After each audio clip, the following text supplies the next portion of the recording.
বিশ্বাস করেন বাজান, হৃদয়টা ফেটে যাচ্ছে। ওই হাদি কারো না কারো ভাই, কথা বলে। আমার ভাইয়েরা, পবিত্র জুমাবারে আপনারা দেখেছেন কিভাবে প্রকাশ্যে তাকে গুলি করা হয়েছে। একেবারে কানের এই পাশ দিয়ে গুলি করা হয়েছে, আর এক পাশ ছিদ্র হয়ে গুলিটা বের হয়ে গেছে। এই গুলির খোসা তার মাথার ভিতরে আটকে ছিল। এদেশে অপারেশন করার জন্য ডাক্তার সাহস পায় নাই, এই জন্য তাকে বাধ্য হয়ে উন্নত চিকিৎসার জন্য সিঙ্গাপুরে নেওয়া হলো। কিন্তু কিছুক্ষণ আগে আমার ভাই আল্লাহর ডাকে সাড়া দিয়ে আল্লাহর জিম্মায় চলে গেছে। আমার হাদি ভাইয়ের শাহাদতের পিয়ালা পান করার খুব স্বাদ ছিল। সে বলেছিল আমাদেরকে এইভাবে থামানো যাবে না, যতক্ষণ পর্যন্ত আমাদের গুলি না করা হবে ততক্ষণ পর্যন্ত আমাদেরকে থামানো যাবে না। আজকে আমার ভাই গুলি খেয়ে শাহাদত বরণ করলো। আল্লাহ ওসমান হাদি ভাইকে আপনি শাহাদতের উচ্চ মাকাম দান করুন, জোরে বলুন আমিন। সে বলতো 50 বছর বেঁচে থেকে কি করব, আমি রাজপথের লড়াকু সৈনিক, রাজপথে যদি আমার মৃত্যু হয় তাহলে মানুষ আমাকে মনে রাখবে, আমার মৃত্যুর মাধ্যমে যেন লক্ষ হাদির জন্ম হয়। এই জন্য বুকটা ফেটে যাচ্ছে, কথা বলার মতো অবস্থা নাই। চোখের সামনে এরকম তরতাজা একটা প্রাণ আমরা হারিয়ে ফেললাম। ওসমান হাদি ভাই বড় সাহসী, সত্যবাদী কণ্ঠ। ভারতের পরিকল্পনায়, বিগত ফ্যাসিস্ট জালেমদের পরিকল্পনায় খুব সূক্ষ্মভাবে কাছ থেকে বহুদিনের প্ল্যান তারা বাস্তবায়ন করে আমার ভাই ওসমান হাদিকে ওরা হত্যা করলো। আজকে তার কলিজার টুকরার সন্তানটা কাঁদে, তার স্ত্রী কাঁদে, তার ভাইয়েরা কাঁদে। সারা দেশের 20 কোটি মানুষের 40 কোটি চোখ ওসমান হাদির জন্য কাঁদে। কেমন জীবন সে গঠন করলো, আল্লাহ কি বলে সান্ত্বনা দেব নিজেকে জানি না, কি বলে সান্ত্বনা দেব তার পরিবারকে আমরা জানি না। যে গুলি করলো বুক ফুলে বর্ডার দিয়ে ভারতে দাদা বাবুদের দেশে চলে গেল।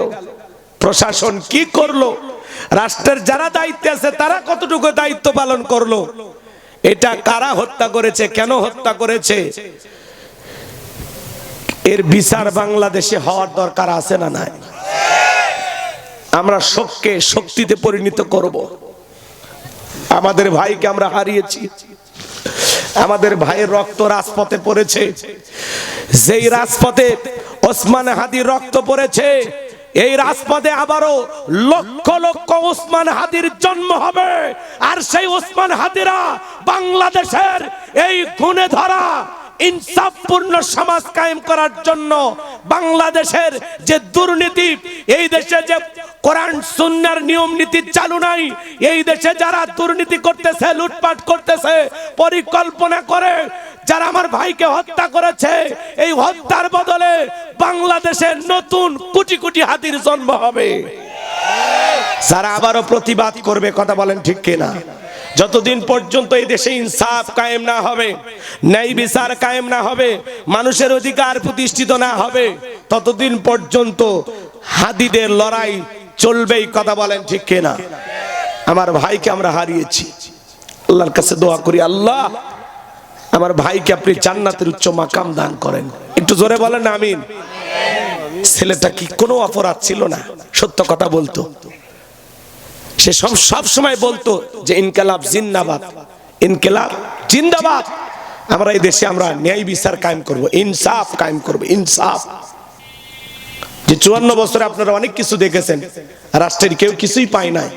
আগামীতে আমরা ক্ষমতায় গেলে ইনসাফ কায়েম করব।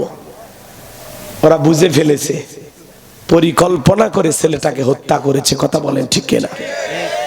কারা হত্যা করেছে একদিন জাতির সামনে তাদের মুখোশ উন্মোচন হবে। আর যারা হত্যা করেছে মনে রাখবা, ওসমান হাদিকে যেভাবে হত্যা করেছো, মানুষ হত্যা করছো, একজন সাহসী কণ্ঠ যোদ্ধাকে হত্যা করেছো। আজকে যা দেখো তার স্ত্রীর কান্না থামছে না, তার মা বাবার কান্না থামছে না, তার কলিজার টুকরা শিশু সন্তানের কান্না থামতেছে না। আজকে যেরকম তাকে হত্যা করে তার সন্তানকে এতিম করেছো, তার স্ত্রীকে বিধবা করেছো, ও খুনি ওই জালেমেরা মনে রাখবা একদিন কোনো না কোনো অবস্থায় তোমাকে এইভাবে হত্যা কেউ না কেউ করবে, তোর স্ত্রীকে কেউ বিধবা বানাবে। কথা ঠিক না? যারা হত্যা করছো পার পাইবা না, তোমাকেও কারো না কারো হাতে হত্যার শিকার হতেই হবে, 2 দিন আগে হোক আর পরে হোক। কথা বলে ঠিক কিনা? মনে রাখবা আল্লাহর বিচার দুনিয়াতে হবে, আল্লাহর বিচার আখিরাতে হবে। কথা বলে ঠিক কিনা? মানুষ মারো, মানুষ হত্যা করো, মানুষ হয়ে মানুষকে মারে যারা, এরা পশু, এরা জানোয়ার। কথা বলে ঠিক কিনা? যে হত্যা করেছো মনে করে না বাইসে গেছো, ভারতে থাকার যেখানে থাকো, কোনদিন আমরা শুনবো হয়তো বা মদ খাইয়া নিজের মাথায় নিজেই পিস্তল ঠেকায় মারা গেছে। কথা হচ্ছে না এরকম? আজকে কোটি কোটি মানুষকে কাদাইলা তোমরা, কিছুদিনের জন্য ভালো থাকতে পারবা, কোনদিন মাতলামি কইরা তোমার প্রতিপক্ষ তোমারে গুলি করে যার ইশারায় কোটি টাকা পাইয়া হাদিরে হত্যা করলা, বিদায় করলা। যে কোটি টাকা দিয়ে তোরে লালন পালন করছে আর 1 কোটি টাকা খরচ করে তোমার এবার হত্যা করবে, যাতে তাদের নাম তোমরা না বলে দিতে পারো। বিশ্বাস করেন বাজান, হৃদয়টা ফেটে যাচ্ছে। ওই হাদি কারো না কারো ভাই। কথা বলে খারাপ লাগতেছে না? তরুতাজা প্রাণ। অন্য নেতারা নির্বাচনে প্রচার করতে গেলে নিজের পকেটের টাকা খরচ হয়, আর এই ছেলেটা নির্বাচনে প্রচার করতে গিয়ে জনগণ টাকা দেয়। কয়েকদিনে নির্বাচনের প্রচার করতে গিয়া 21,24,000 টাকা পাইছে। 21,24,000 টাকা। রিক্সাওয়ালা টাকা তুলে দেয়, কাঁচামালের দোকানদারও টাকা দেয়, বাবা 200 দিলাম রাখো, 50 দিলাম রাখো। চায়ের দোকানদার 1000 টাকা দেয়। কথা বলে না কেন? ওরা বুঝতে পারছে যে এরকম যেভাবে মানুষ ভালোবাসতেছে, তার নির্বাচনের পোস্টার ব্যানার প্রচার করার জন্য জনগণ টাকা দিচ্ছে যে তুমি নেতা হও, তোমার মতো ছেলে দরকার। সে বলেছে যে ঢাকা 8 আসনে আমি যদি নির্বাচিত হতে পারি 1 টাকাও চাঁদা দিতে হবে না, এবং 1 টাকারও চাঁদাবাজি কাউকে করতে দেওয়া হবে না। ঢাকার মতো জায়গায় চাঁদাবাজি যে বন্ধ করতে চায়, এই ছেলে বেঁচে রাখি কেউ? কথা বোঝেননি? ঢাকায় চাঁদাবাজি কম না বেশি? এই জন্য বাজান, সৎ মানুষ এই দেশে শাসক হিসাবে এই দেশের শত্রু যারা, এরা বাঁচতে দিবে না। যেমন আমাদের শহীদ প্রেসিডেন্ট জিয়াউর রহমান সৎ মানুষ ছিলেন, ভালো শাসক ছিলেন, যার গুণগান এখনো গায়। কথা বলেন না কেন? এই মানুষটাকে বেশি দিন বাঁচতে দেয়নি। কথা বুঝতে পারতেছেন? অল্প সময়ের মধ্যে যারা দেশ বিদেশের সকল শাসকদের সাথে সুন্দর ব্যবহার করে পৃথিবীর মানুষের মন জয় করা শুরু করেছেন, তখনই আপনাদের এই প্রিয় সন্তান শহীদ প্রেসিডেন্ট জিয়াউর রহমানকে, যিনি এই দেশে সামরিক শাসক হয়েও এদেশে গণতন্ত্র ফিরাইছে, সব দলের মানুষকে রাজনীতি করার সুযোগ করে দিয়েছে, বঙ্গবন্ধু কন্যাকেও সুযোগ করে দিয়েছে। উনি আসতে দেরি, এই দেশে 15 দিন পার হয়নি, তার মধ্যেই শহীদ প্রেসিডেন্ট জিয়াউর রহমানকে জীবন দেওয়া লাগছে। কথা কি বুঝতে পারতেছেন? এগুলো একটু রাজনীতি হইলেও হোক, আপনারা মন খারাপ করলে আমার করার কিছু নাই, কারণ সমাজের বাস্তবতা তুলে ধরা লাগবে। কথা বলেন ঠিক কিনা? আমার ভাই হাদির রক্ত বৃথা যেতে পারে না। আপনারা দেখেন এই সমাজে কি হয়, খালি একটু অপেক্ষা করেন, একটু অপেক্ষা করেন। এদেশে বহু লাশ নিয়ে রাজনীতি হয়েছে, কিন্তু হাদির মতো এরকম সাহসী সন্তান আর পাবেন না। তাদের ইনকিলাব জিন্দাবাদ মঞ্চের পক্ষ থেকে বলা হয়েছে যে হাদির হত্যাকারীদের বিচার না হওয়া পর্যন্ত তারা শাহবাগে আন্দোলন চালিয়ে যাবে, তারা ঘোষণা দিচ্ছে। দেখেন দেশে কি অস্থিরতা হয়। মানুষের রক্ত নিয়ে খেলা করবেন, আর রাজনীতি করবেন, আর গেমস খেলবেন, আর মানুষ তাকিয়ে দেখবে, এটা হবে না। যে খুন খারাপি শুরু হয়েছে পথে ঘাটে, মানুষের জানমালের কোনো নিরাপত্তা নাই। নাটক সিনেমার ঘটনা কেউ হার মানায়, এই হাদি হত্যাকাণ্ডের ঘটনা। কথা বলে ঠিক কিনা? কে মারলো, কারা মারলো, এখনো সত্য উন্মোচন হয়নি। প্রশাসন নাকে সরিষার তেল দিয়ে ঘুমাইতেছে, আর আমাদের মুরব্বী চাচা ইউনুস সাহেবকে আর কি বলবো, বয়স হয়ে গেছে। চোখের সামনে একটা তরুতাজা প্রাণ আপনি হারাইলেন। যারা জুলাই যুদ্ধ করে নেতৃত্ব দিয়া আপনারে ক্ষমতার চেয়ারে বসাইলো, আজকে তাদেরই জানমালের নিরাপত্তা আপনি দিতে পারতেছেন না। আপনার খুব তাড়াতাড়ি পদত্যাগ করা উচিত। কথা কন না কেন? আর না হলে বিচার করে দেখান, ওই সমস্ত হত্যাকারীদেরকে ধরে গ্রেফতার করে দৃষ্টান্তমূলক শাস্তি দিয়ে দেখান, আপনি আপনার ঋণটা শোধ করে যান। কথা কন? যারা তোমারে ক্ষমতার চেয়ারে বসাইছে আজকে তাদেরই জীবনের নিরাপত্তা নাই। কোটি কোটি টাকাতে প্ল্যান করা হচ্ছে, এরপরে টার্গেট কি? কথা কন? হাসনাত আব্দুল্লাহ নিজে বলতেছে আমারও টার্গেট করা হচ্ছে, সাজ্জিদ আলম এদেরকেও টার্গেট করা হচ্ছে। মনে রাখবেন বাজান, এই দেশে যারা এরকম জুলুম করতেছে, অত্যাচার করতেছে, এই জালেমদের জায়গায় পৃথিবীর ভূখণ্ডে হবে না। কথা বল ঠিক কিনা? একদিন সুদিন ফিরে আসবে ইনশাআল্লাহ। চলেন বাজান গো, আমার ব্যথা ভরা হৃদয় নিয়ে আমার কণ্ঠের সাথে কণ্ঠ মিলাইয়া সবাই একটু তিলাওয়াত করুন। ইন্না আ'তাইনাকাল কাউসার ফাসাল্লি লিরাব্বিকা ওয়ানহার ইন্না শানিয়াকা হুয়াল আবতার। আল্লাহু আকবার। যে কোন আয়াত বা সূরার তাফসীর করতে হলে কোন প্রেক্ষাপটে কোন সময় আল্লাহ তাআলা সেই আয়াতটি বা সূরাটি নাজিল করেছেন, সেই নাজিলের প্রেক্ষাপট জানার দরকার আছে না? আরবিতে বলা হয় শানে নজুল। যদি শানে নজুল আলোচনা করা হয় তাহলে তাফসীর বুঝতে সহজ হয়। তাহলে সূরা কাউসার আল্লাহর হাবিবের উপরে কোন প্রেক্ষাপটে কোন সময় নাজিল হয়েছে একটু জানার দরকার আছে। আমি কি বলবো নাকি ঘুমাইছেন বাজান? কষ্ট পাইছেন? আমার কথা কি বিরক্ত হইলেন? যে খুন খারাপি শুরু হয়েছে, পথে ঘাটে মানুষের জানমালের কোনো নিরাপত্তা নাই। এই সমাজকে সুন্দর করতে হলে কি লাগবে আজকের আলোচনা আমি সেটা আপনাদেরকে বোঝাবো ইনশাআল্লাহ। তাহলে রাসূলের উপরে সূরা কাউসার আল্লাহ কখন নাজিল করেছেন আমি কি একটু বলবো? প্রেক্ষাপটটা জানার দরকার আছে। হ্যাঁ, আরবিতে বলা হয় কি বললাম? শানে নজুল। নবীজি আমার কাবার হাতিমে হেলান দিয়ে বসা, মনটা খারাপ, মুখটা মলিন, চোখের কোনা দিয়া নবীজির অশ্রু ঝরছে, চোখ দিয়ে পানি ঝরতেছে। সাহাবীরা নীরব তাকায় দেখতেছে। রাসূল কাঁদে আর সাহাবীরা কিছু বলতে পারে? সাহাবীরা নীরব। নবীজির প্রিয় সাহাবী হযরতে আনাস থেকে বলেন, কিছুটা সময় অতিবাহিত হয়ে যাওয়ার পরে আমি তাকায় দেখি আমার নবীজি মুস্কি মুস্কি হাসতেছেন। বলুন সুবহানাল্লাহ। নবীর মুখে দেখে হাসি। হযরতে আনাসকে বলেন, নবী গো, এই মাত্র দেখলাম মনটা খারাপ, মুখটা মলিন, চোখের কোনা দিয়ে অশ্রু ঝরতেছে, আবার কেনই বা মুস্কি মুস্কি হাসেন? আমার নবী কেন কাঁদেন, কেন হাসেন? এর পিছনে রহস্য আছে না নাই?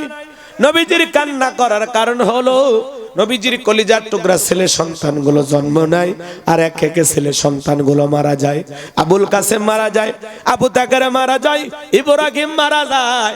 বাবা হিসাবে নবীর মনে কষ্ট লাগে কিনা? ছেলেগুলো জন্ম নেয় আর এক একে ছেলে সন্তানগুলো মারা যায়। রাসূল মনে মনে কষ্ট পায়। নবীজির কাছের চাচা নাম হলো আবু লাহাব, ডেকে বলে, ভাতিজা, তোমার বংশে বাতি জ্বালানো কেউ থাকলো না, তুমি একটা লেজ কাটা, তুমি একটা নির্বংশ, তুমি একটা হাত খুঁড়ে জোরে কর নাউজুবিল্লাহ। কথা কর না কেন? ছেলে মারা যার চাচা ভাই আর সমালোচনা করে। আপনারা বলেন তো, আল্লাহ না করুক আপনার আমার সন্তান যদি মারা যায়, কাছের আত্মীয় স্বজনদের উচিত বিপদের দিনে সান্ত্বনা দেওয়া। বাবা তুমি সবর করো, ধৈর্য ধারণ করো, জীবন মৃত্যুর মালিক আল্লাহ। আল্লাহ সন্তান দিয়েছে, আল্লাহই নিয়েছে, মন খারাপ করো না। আল্লাহ যদি চাই বছর না ঘুরতে আবারও তোমাদের ঘর আলোকিত করে সন্তান দিতে পারেন, তিনি কে? তাহলে কাছের মানুষদের উচিত বিপদের দিনে সান্ত্বনা দেওয়া। কিন্তু নবীর চাচা আবু লাহাব, এ কিন্তু আবু জেহেলের চাইতে খারাপ। আল্লাহ আবু জেহেলের নামে কোনো সূরা দেয়নি, কিন্তু আবু লাহাবের নামে সূরা দিয়েছে। শুধু আবু লাহাব খারাপ না, ওর বউও খারাপ, আরে স্বামী স্ত্রী দুটাই খারাপ।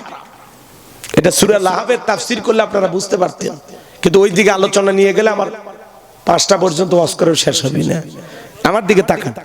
এ যখন সমালোচনা করে কি বলে, কয় ভাতিজা তোমার বংশে বাতি জ্বালানোর কেউ থাকলো তুমি একটা লেজ কাটা, তুমি একটা নির্বংশ, তুমি একটা হাত খুঁড়ে, জোরে কোন নাউজুবিল্লাহ। যদিও রাসূলের 4টি কন্যা সন্তান জীবিত ছিল, কিন্তু ছেলেগুলো জন্ম নেয় আর এক একে মারা যায়। আমার ভাইয়েরা, নবীজির ছেলে সন্তানগুলো কেন মারা গেল? এই পৃথিবীর জমিনে অসংখ্য নবী রাসূলকে আল্লাহ তাআলা পাঠিয়েছেন, তাদেরকেও সন্তান দিয়েছেন, প্রাপ্ত বয়স পর্যন্ত, যৌবন পর্যন্ত পৃথিবীর জমিনে জীবিত ছিল, কিন্তু রাসূলের একটি ছেলে সন্তানও কেন জীবিত থাকলো না? আল্লাহ তাআলা কেন শিশুকালে উঠায় নিলেন? এর পেছনে কারণ আছে না নাই? নবীজির ছেলে সন্তানগুলো শিশুকালে বিদায় নেওয়ার পিছনে কারণ আছে 3টি। আল্লাহ কেন শিশুকালে রাসূলের সন্তানগুলোকে নিলেন? কি সেই 3টি কারণ? উম্মতে মুহাম্মাদি হিসাবে আপনার আমার জানার আগ্রহ আছে না নাই? কারা কারা শুনতেছেন হাত তুলে দেখান তো বাজান। লিল্লাহে তাকবীর। হাত নামান আমার ভাইয়েরা। নবীজির ছেলে সন্তানগুলো কেন মারা গেল? কি সেই 3টি কারণ? যদি আমি বলতে চাই, 3 নাম্বার আয়াতের আলোচনা করা লাগবে। আমি কি 1 নাম্বার আয়াত বাদ দিয়ে 3 নাম্বারে যাব, নাকি আস্তে আস্তে শুরু করা যাক? ধৈর্য আছে তো ভাই? গভীর মনোযোগ দিয়ে কথাগুলো শুনে যান। একে তো সন্তান হারানোর ব্যথা, অন্যদিকে আপন মানুষদের সমালোচনা, আবার সাহাবা ইকরাম যারা ইসলাম ধর্ম গ্রহণ করে, কাফের বেঈমানরা তাদের উপর নির্যাতন জুলুমের স্টিম রোলার চালায়। হযরতে বেলাল তখনও কালেমা পড়ে মুসলমান হন নাই। নবীজি রাতের বেলায় দারুল আরকামে বসা, হযরতে বেলাল নবীজির দরবারে উপস্থিত হয়ে গেল। নবীজির চেহারার দিকে তাকাইয়া ডেকে বলে, নবী গো, আপনার চাইতে সুন্দর মানুষ আমি জীবনে কোনোদিন দেখি নাই। একটু সুবহানাল্লাহ কন না। নবী কত সুন্দর ছিলেন জানেন? হযরতে জাবের রাদিয়াল্লাহু তাআলা বলেন, পূর্ণিমা রাত আমি রাসূলের বাড়িতে গিয়েছিলাম, সেদিন দেখেছিলাম চাঁদ উদয় হয়েছে 2টা, একটা চাঁদ আসমানে আর একটা চাঁদ জমিনে। হযরতে জাবের ডেকে বলেন, আমি একবার আকাশের পূর্ণিমার চাঁদের দিকে তাকাই, আর একবার নবীর চেহারার দিকে তাকাই। ওই আকাশের পূর্ণিমার চাঁদের চাইতেও আমার নবীকে বেশি সুন্দর মনে হয়। আম্মা জান আয়েশা ডেকে বলেন, মিশরের নারীরা ইউসুফ নবীর চেহারার দিকে তাকাইয়া ফল কাটতে আঙ্গুল কেটে ফেলে দিয়েছিল। ওরা যদি একবার রাসূলের চেহারার দিকে তাকাইতো, শুধুমাত্র আঙ্গুল নয়, আঙ্গুল কাটতে কাটতে, হাত কাটতে কাটতে কখন যে নিজের কলিজা কেটে দুভাগ করে দিত, মুহূর্তের জন্য টের পাইতো না। আপনার আমার নবী এতটাই সুন্দর। একটু জোরে কন্যা সুবহানাল্লাহ। কেমন নবী পাইছি বাজান, নবীর সম্মান মর্যাদা কত। এক জায়গায় ওয়াজ করলাম, ভাই বলেন তো আমাদের নবীর নাম কি? বলে হুজুর আব্দুল কাদের জিলানী। পীর সাহেবের নাম মুখস্থ আছে, কপাল পরা রাসূলের নামটা বলতে পারে না। আমার ভাইরা গভীর মনোযোগ দিয়ে কথাগুলো শুনে যান। আম্মা জান আয়েশা ডেকে বলেন, ও দুনিয়ার মানুষ, তোমাদের একটা সূর্য আছে, আমি আয়েশার একটা সূর্য আছে। তোমাদের সূর্য উদয় হয় দিনের বেলায়, আর আমি আয়েশার সূর্য উদয় হয় রাতের বেলায়। আম্মা জান আয়েশা একদিন সেলাইয়ের কাজ করতেছিলেন, হঠাৎ করে সুইটা পড়ে গেল। বাতিতে কোনো তেল ছিল না, বাতি জ্বালাইতে পারলেন না, অপেক্ষায় বৈশা থাকলেন। নবীজি যখন এশার সালাত আদায় করার পরে ঘরের ভিতরে প্রবেশ করে সর্বপ্রথম নবীজি আম্মা জান আয়েশাকে সালাম দিলেন। নবী ঘর ঢুকে স্ত্রীকে কি দিলেন? সালাম দিলেন। আপনি আমি যখন বাড়িতে প্রবেশ করব, এই আমল আপনার আমার ঘরেও চালু থাকার দরকার আছে না না? বাড়িতে যা বউকে সালাম দিবেন, আসসালামু আলাইকুম রহিমা, কেমন আছো সোনা? ঘরের দরজাটা খোলো না, আমি তোমার লিটনের বাপ, তোমার দিওয়ানা। বউ খুশি হয় দরজা খুলবে। কথা বলেন? কিন্তু আপনার আমার ব্যবহার এত মিষ্টি না। ঘরের দরজা যা চিৎকারে মারে ডাক দেয়, রুবেলার মা, দরজা খোল, বেশি দেরি হলে দরজা ভাঙে ফেলে দিয়া, তোর পিঠের উপর আজ কি যে হবি রে। ভিতর থেকে বউ বলে, স্বামী না সেখানে আজরাইল। কথা কন, কথা কন। বউ সালাম দিবেন। সালাম আছে যেখানে শান্তি আছে, সালাম আছে যেখানে সমাধান আছে। অনেক যুবক বলে, হুজুর বউ সালাম দিদিকে শরম লাগে। আমি তখন বলি, বাবা তুমি বিয়ে করছো কি কনে হুজুর? 3 সন্তানের বাপ আমি। আমি তখন বলি, বাবা স্ত্রী সহবাসের একটা দোয়া আছে, তুমি কি জানো? কত হুজুর ওইটা দোয়া পড়ার টাইম। কথা কন না কেন? এরকম আছে না না? 3 সন্তানের বাপ হয়ে যায়, শরম লাগে না? বউ সালাম দিদিকে শরম লাগে। ওটা শরম না শয়তানি? কারণ এর শরম বেশি হলে এর বইয়ের তো বাচ্চা হওয়ারই কথা না। বইয়ের বাচ্চা হয়ে যায়, শরম লাগে না? সালাম আমল করবে যা শরম লাগে। ঘরের ভিতরে শান্তির দরকার নাই? সালাম আছে যেখানে শান্তি আছে, সালাম আছে যেখানে সমাধান আছে। স্বামী স্ত্রীর মধ্যে সালাম আদান প্রদান হলে আল্লাহর পক্ষ থেকে রহমত নাজিল হয়। স্ত্রীকে শুধু সালাম দিয়ে ক্ষান্ত হবেন না, আশেপাশে যদি লোকজন না থাকে বইয়ের হাতটা ধরে মুসাফা। যুবক কার হাত? এরা মনে এতিম, বউ নাই রে, জোরে কন কার হাত ধরবেন? বইয়ের হাত। পাশের বাড়ির ভাবির হাত না ধরলে ঝাঁটা দিয়ে পিটাবি। বইয়ের হাত ধরে মুসাফা করবেন। একেবারে যদি ময়দান ফাঁকা থাকে কোলাকুলিও সেরে নেবেন। একসাথে যদি আপনারা তিনটা আমল করতে পারেন, মৃত্যু পর্যন্ত আপনাদের সম্পর্ক টিকে থাকার গ্যারান্টি। কথা কয় না? রাসূলের 4টি সুন্নাত প্রত্যেকটা স্বামী স্ত্রী যদি দাম্পত্য জীবনে আমল করে, তাদের দাম্পত্য জীবনে কোনো অশান্তি থাকবে না। আজকে সকালে বিয়ে করে সন্ধ্যায় তালাক দেয়, সন্ধ্যায় বিয়ে করলে সকালে তালাক দেয়। দাম্পত্য জীবনে কোনো সুখ নাই, শান্তি নাই, খালি অশান্তি আর অশান্তি আর স্লোগান দেওয়া হচ্ছে। আপনি কি দাম্পত্য জীবনে অসুখী? কথা কন। আপনি যদি দাম্পত্য জীবনে অসুখী হয়ে থাকেন, সুখ যদি পেতে চান, রাসূলের 4টি সুন্নাত আপনাদের দাম্পত্য জীবনে আমল করা লাগবে। এখানে যারা আলোচনা শুনবেন, আমি কি 4টে সুন্নাত কি কি বলবো? কারা কারা শুনবেন একটু হাত তুলে দেখান তো দেখি। লিল্লাহি তাকবীর, লিল্লাহি তাকবীর। আমার ভাইয়েরা গভীর মনোযোগ। যে কথা বলতে চাচ্ছিলাম, রাসূলের 4টি সুন্নাত কি যদি আমি এখনই আলোচনা করি, আলোচনাটা এলোমেলো হয়ে যাবে। চাচা হাত নামান, হাত নামান, নামা আর নাই, পরে যখন বলবো তখন তুলবেন। চাচা এখনো তুলে আসে, কি আবেগ! আরে পাগল থেকে তো ভালো। আমার ভাইয়েরা গভীর মনোযোগ দিয়ে কথাগুলো শুনে যান। এই 4টি সুন্নতের কথা আপনারা শেষের দিকে মনে করে দিবেন, যদি আপনাদের সময় আর ধৈর্য থাকে। আমি বলার চেষ্টা করব বাজান। আমি যে কথা বলতে চাচ্ছিলাম, আম্মা জান আয়েশা ডেকে বলেন, নবীজি যখন সালাম দিয়ে প্রবেশ করলেন, নবীজির চেহারার আলোতে সুইটা কই পড়ে আছে আমি পরিষ্কার দেখতে পেয়েছি। কেমন নবী পাইছি বাজান! নবীর সম্মান মর্যাদা কত জানেন? যে নবী হ্যাঁ বললে তাম পৃথিবীবাসীর জন্য আল্লাহ পাক হালালে পরিণত করে দেয়, যে নবী না বললে তাম পৃথিবীবাসীর জন্য আল্লাহ পাক হারামে পরিণত করে দেয়। আসমানে চাঁদের দিকে ইশারা করলে চাঁদ 2 টুকরো হয়ে যায়, জমিনে পা তুললে মাওলা পাকের আরশে আজিমে পৌঁছে যায়। রাসূল যখন জমিনে পথ চলতেন, আসমানের মেঘ এসে ছায়া প্রদান করত। নবী যখন ঘেমে যেতেন, আম্মা জানেরা নবীজির দেহের ঘামগুলো শিশির ভিতরে জমা রাখতেন। বিশেষ দিনে নবীজির দেহের ঘামগুলো সুগন্ধি হিসাবে ব্যবহার করা হতো। কেমন নবী পাইছি! নবী ওযু বানাইলে ওযুর পানিতে সুগন্ধি বের হয়ে যায়। যেই নবীর চেহারার উপরে মশা মাছি পড়া হারাম, যেই ছাগলের স্তনে দুধ নাই, রাসূল হাত লাগায় দিলে দুধে পরিপূর্ণ হয়ে যায়। যেই খাবার 2-3 জন মানুষ খাবে, এই খাবার যদি রাসূলের হাতটা লেগে যায়, শত শত মানুষ খাবার খেয়েও যেমন খাবার তেমনি থাকে।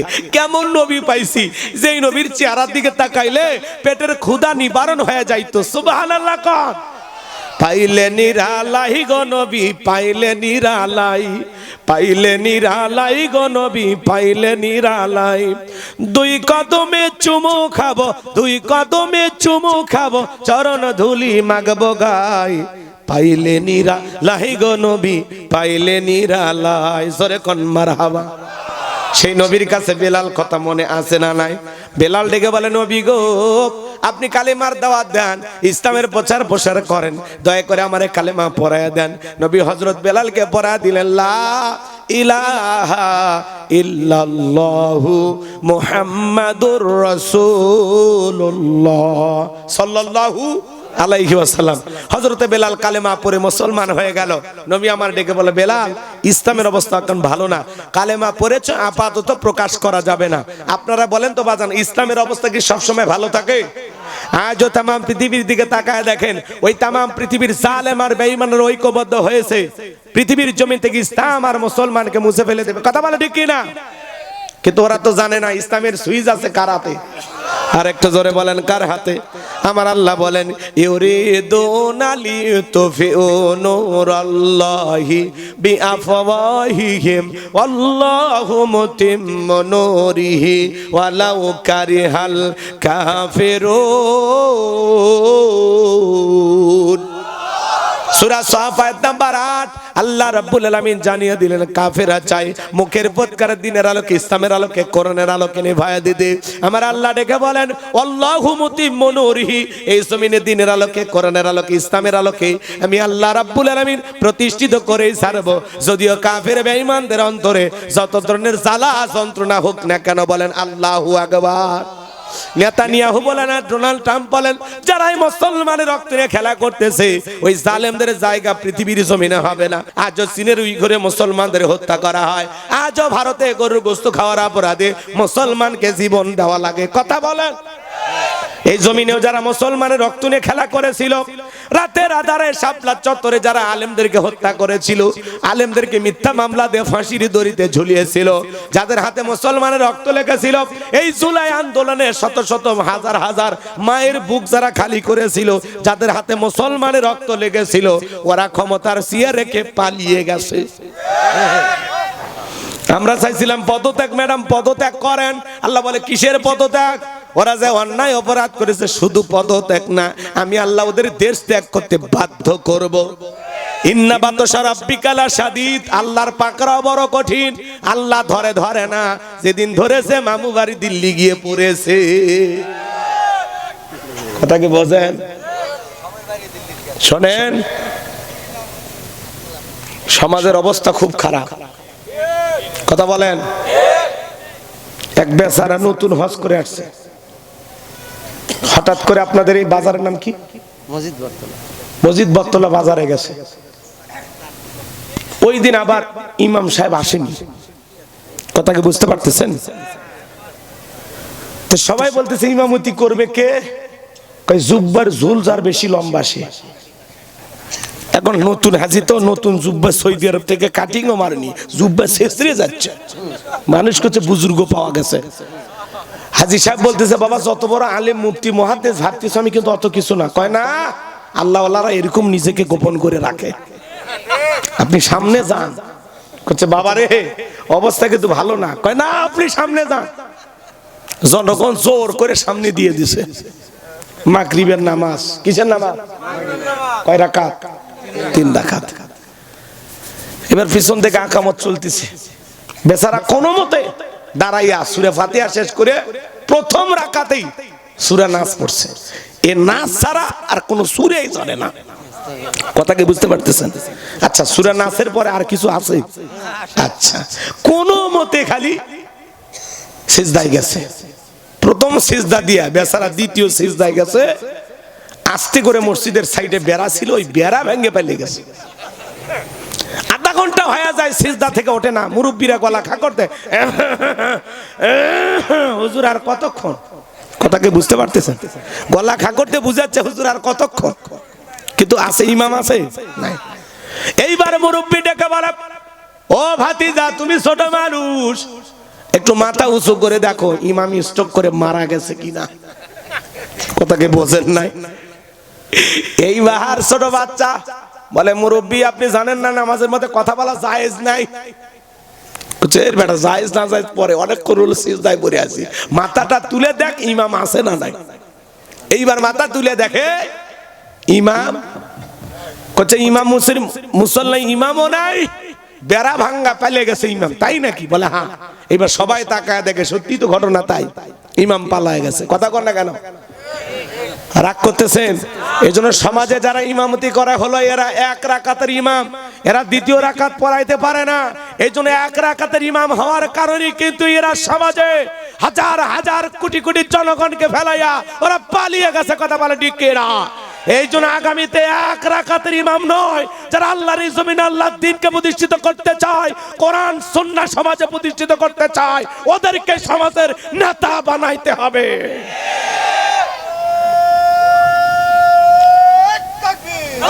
খালি কোন মতে সূরা জানে, কয় আমরা কি কোরআন হাদিস জানি না, আমরা কি নামাজ পড়ি না। ওরে বাবা, আছে না না? খালি হঠাৎ করে ভোটের আগে টুপি, ভোটের আগে পাঞ্জাবি। কথা কন না কেন?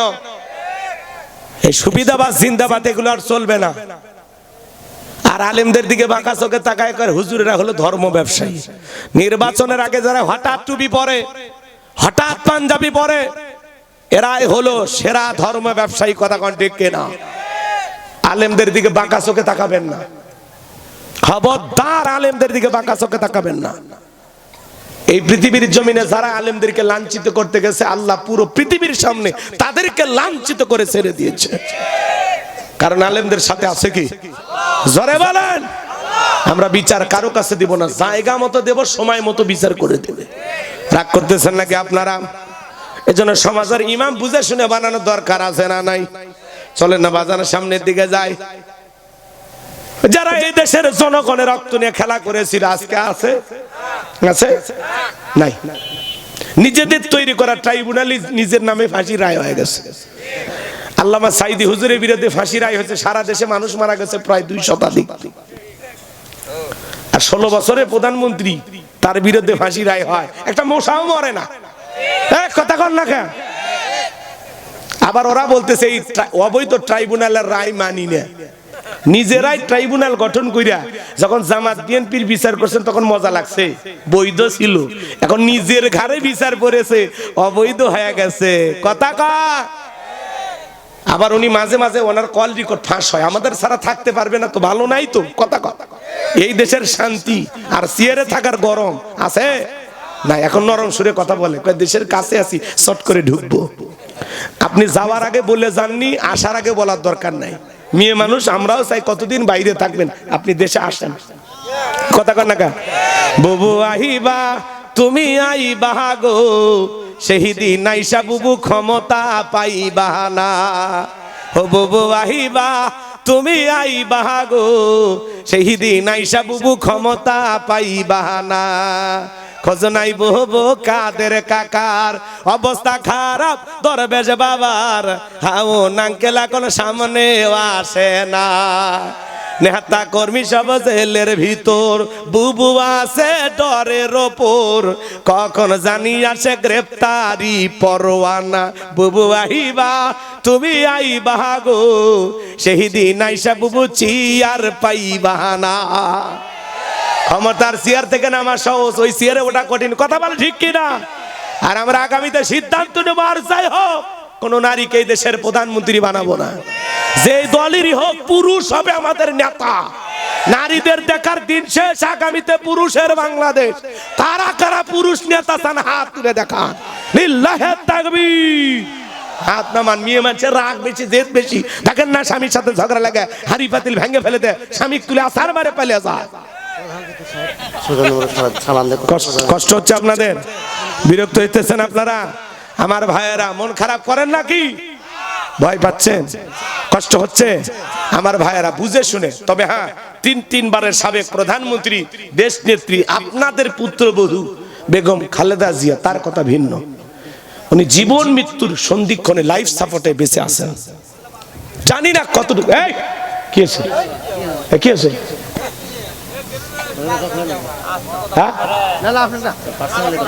পার্সোনাল কথার মধ্যে এই পার্সোনাল কথা বলার জায়গাটা